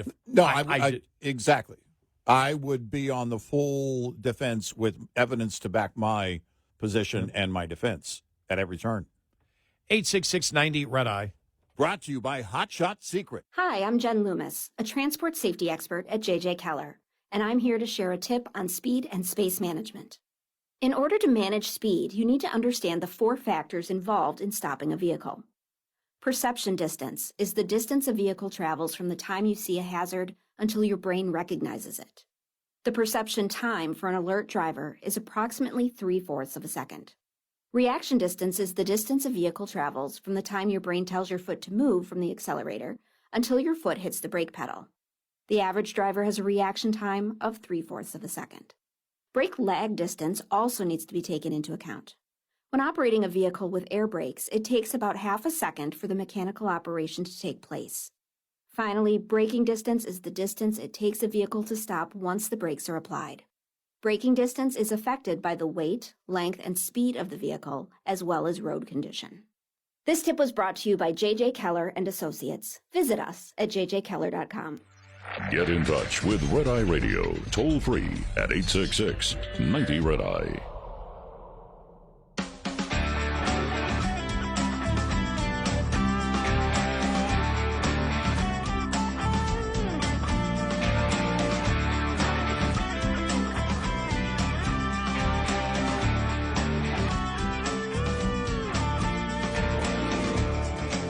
And we are Red Eye Radio. He is Eric Harley, and I'm Gary McNamara. And then, you know, John Sullivan. Solomon. Yeah, John Solomon. Sullivan.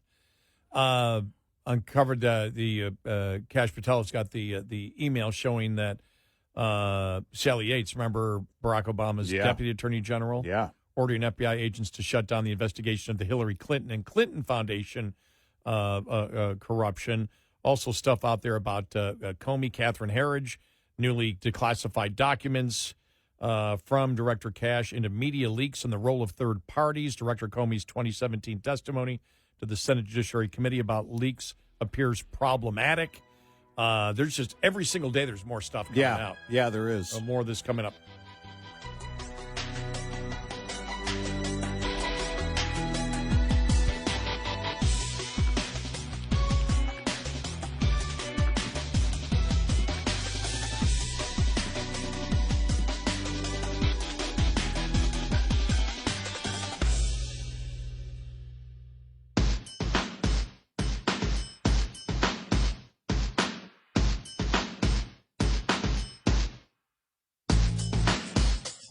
Catch all 5 hours of the show live every night on the Red Eye Radio app. Available in the App Store. Red Eye Radio. And he is Eric Harley, and I'm Gary McNamara. Welcome and good morning. You know, we had talked about the problems Adam Schiff has, not just with the mortgage situation, but his situation when it came to telling the falsehoods about Trump. And it's interesting because I said it yesterday. I think I'm the one that said it, where I said, nobody's coming to Schiff's defense. You actually said that to me off the air days ago on his, it was, I think then on the mortgage fraud. And then what you said it again in a pre-show meeting earlier this week with the whole leaks thing. And okay, then I didn't say it on the air. I said it off the air. Yesterday, I think, or day before, you mentioned it on the air. Okay. But the point is, you had said that repeatedly on a number of fronts, and Adam Schiff specifically. Right. It's like, why isn't there this big, why aren't they running out to get in front of this? You know, the mortgage fraud thing, it's like, all right, maybe they don't know. Let's wait and see what kind of evidence they have on them. On the leaks thing, you would think. I think Swalwell may have put a comment on X. I got to go back and see if that was the comment I'm thinking on the leaks thing. It was just interesting because Richard Grinnell put out yesterday, Democrats have turned on Adam Schiff. They've seen the evidence. Yeah. I went, whoa. Yeah, that's interesting. Whoa. Interesting. And then I was thinking, and we'll get more what John Solomon has released out there. But what I think is interesting is, even as this gets bigger and bigger, you know, initially you had some in the media talking about it. They seem to be just one key factor when the mainstream media ignores something. That shows you the Republicans have an advantage. When they just ignore it, that means they can't debate it. Right. Now, they get into certain situations where they jump on something like being, I don't know, pro-crime. And then they start backing off. But even a number of Democrat reporters have said, no, it's you know, Trump's right. You got to do something here about the crime that's going on. But when you look at Obama, Clapper, Brennan, Comey, nobody's out defending them. No. Their spokespeople may be saying something, but as you and I noticed yesterday, Adam Schiff's spokesperson never addressed anything bottom line. And so those are the clues you look for, I think, in any type of investigation, because I ask myself, and you ask yourself, how would we react in this situation? If somebody came to me and said, Gary, you assaulted, I don't know, you assaulted James Comey. Right. Hey, I just wanted beyond verbal assaults. Yeah, I just didn't like his face. I wanted to beat him up.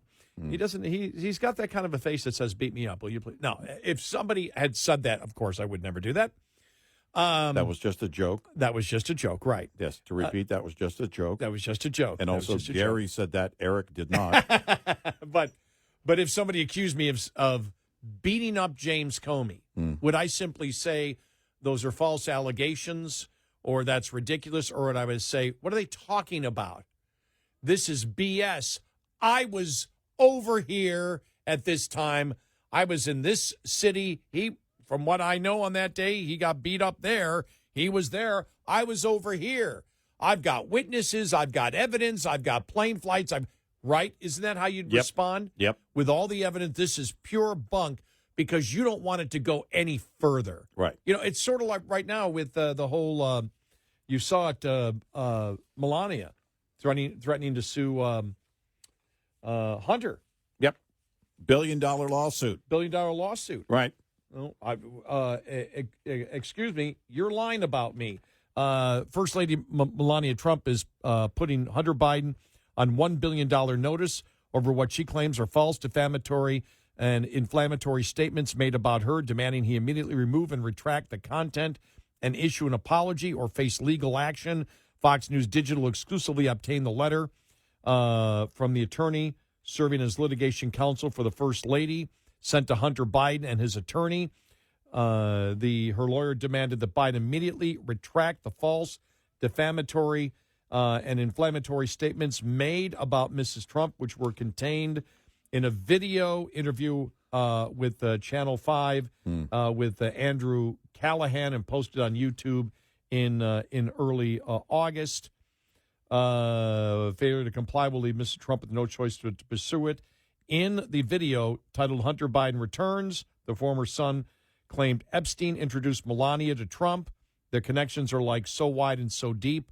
Biden also claimed that Jeffrey Epstein introduced Melania, and that's how Melania and the First Lady and the president met. They said, absolutely false, never happened. Right. Well, you know it, you can prove it, so you do it. Right. You go after him immediately. You go, nope, this is the thing. You've got it wrong. You don't see that happening here. You see the generalized comments back. Right. And you think of like $1 billion. Well, we're talking Melania Trump. If you're talking about being able to demonstrate damage, right? And what kind of damage something like this potentially could do to her long term. I thought, when I saw this yesterday, I thought, $1 billion, he's getting off easy if she actually goes forward with this. Because it's he could sell 3 or 4 paintings and get that. Right? Everybody knows. Yeah. Well, if there are any left, it's because everyone's running out to get them.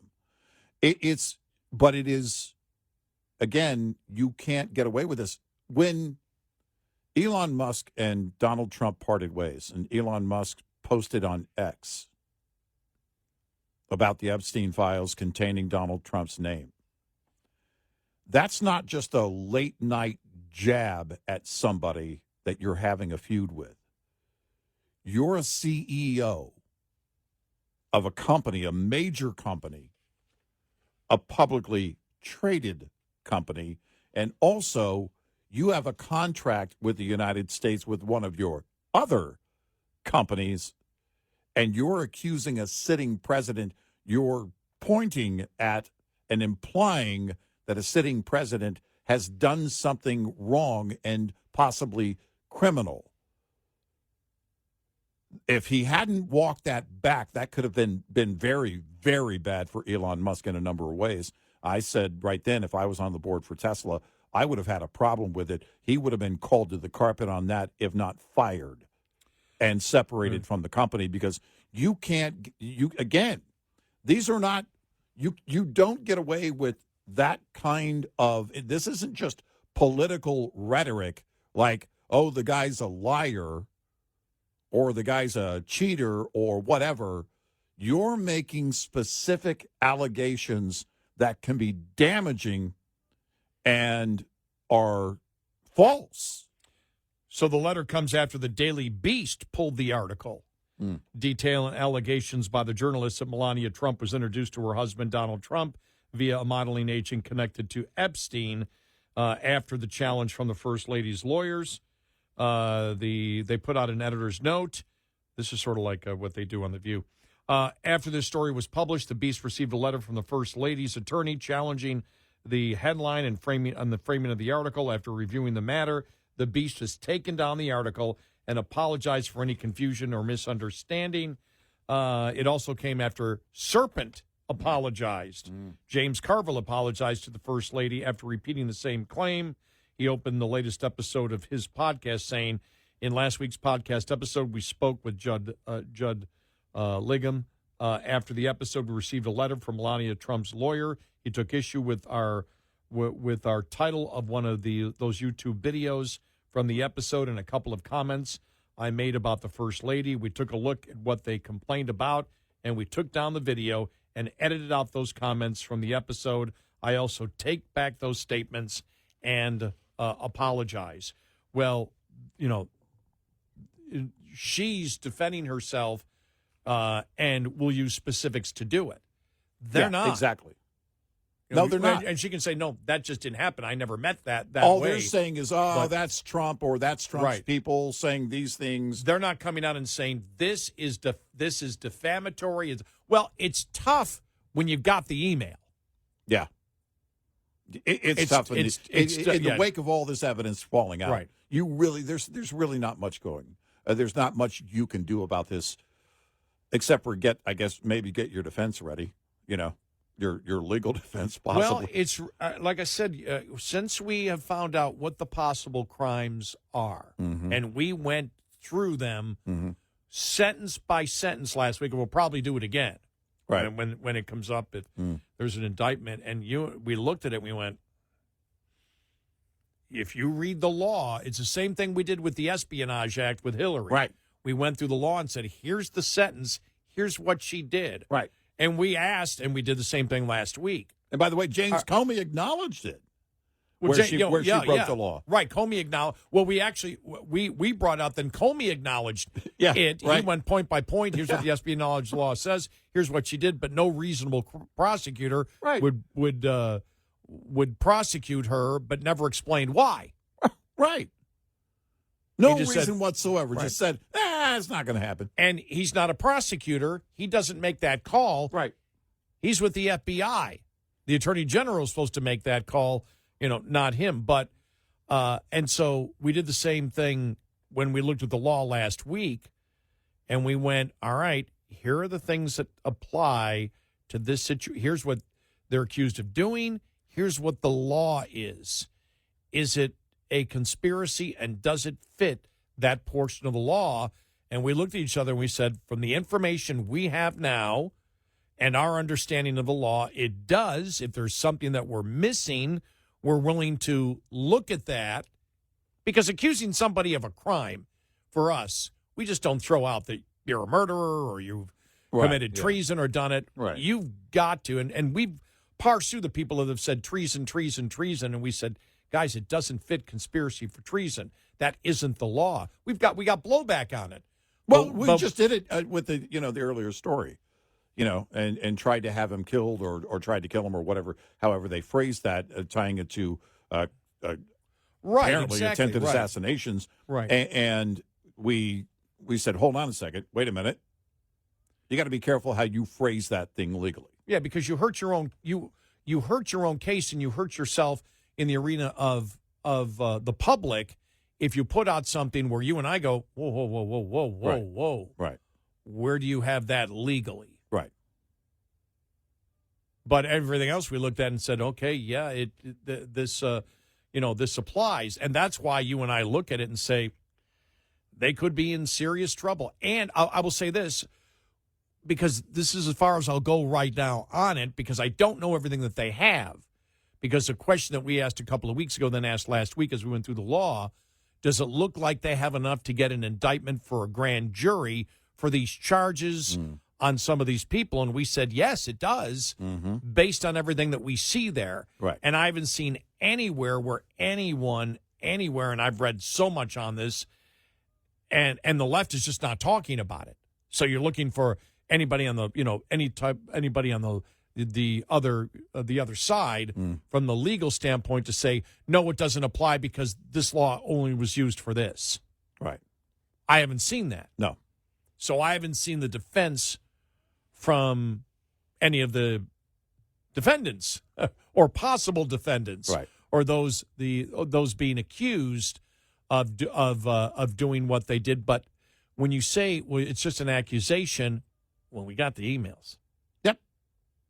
It's an accusation backed by the emails. Right. Are we misunderstanding the emails? Right. I doubt it.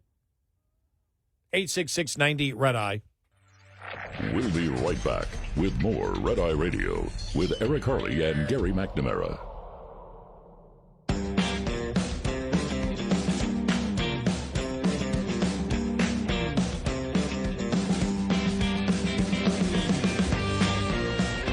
We are Red Eye Radio. He's Eric Harley, and I'm Gary McNamara. Download our Red Eye Radio app today. Our show ends in an hour. And if you haven't been able to catch all of our show, you can do it on our podcast. It's so convenient. And if for some reason you can't listen to one of our great radio stations live, and that's our preferred way, while the show is on the air, we do stream all 5 hours live on our Red Eye Radio app. So, and thank you for listening. Yes. We're always here for you. That's what we're saying. Mm-hmm. We're always here for you. So, yeah, it's gonna be interesting just because of every single day is drip, drip, drip, drip, drip, drip, drip. And every single day when I come in, I look at you and I say, okay, they're building the conspiracy is what they're doing. Yeah, right. That's what the Department of Justice is doing. That's what the Trump administration is doing. Yep. They're saying, don't believe us. Look at the emails. Yep.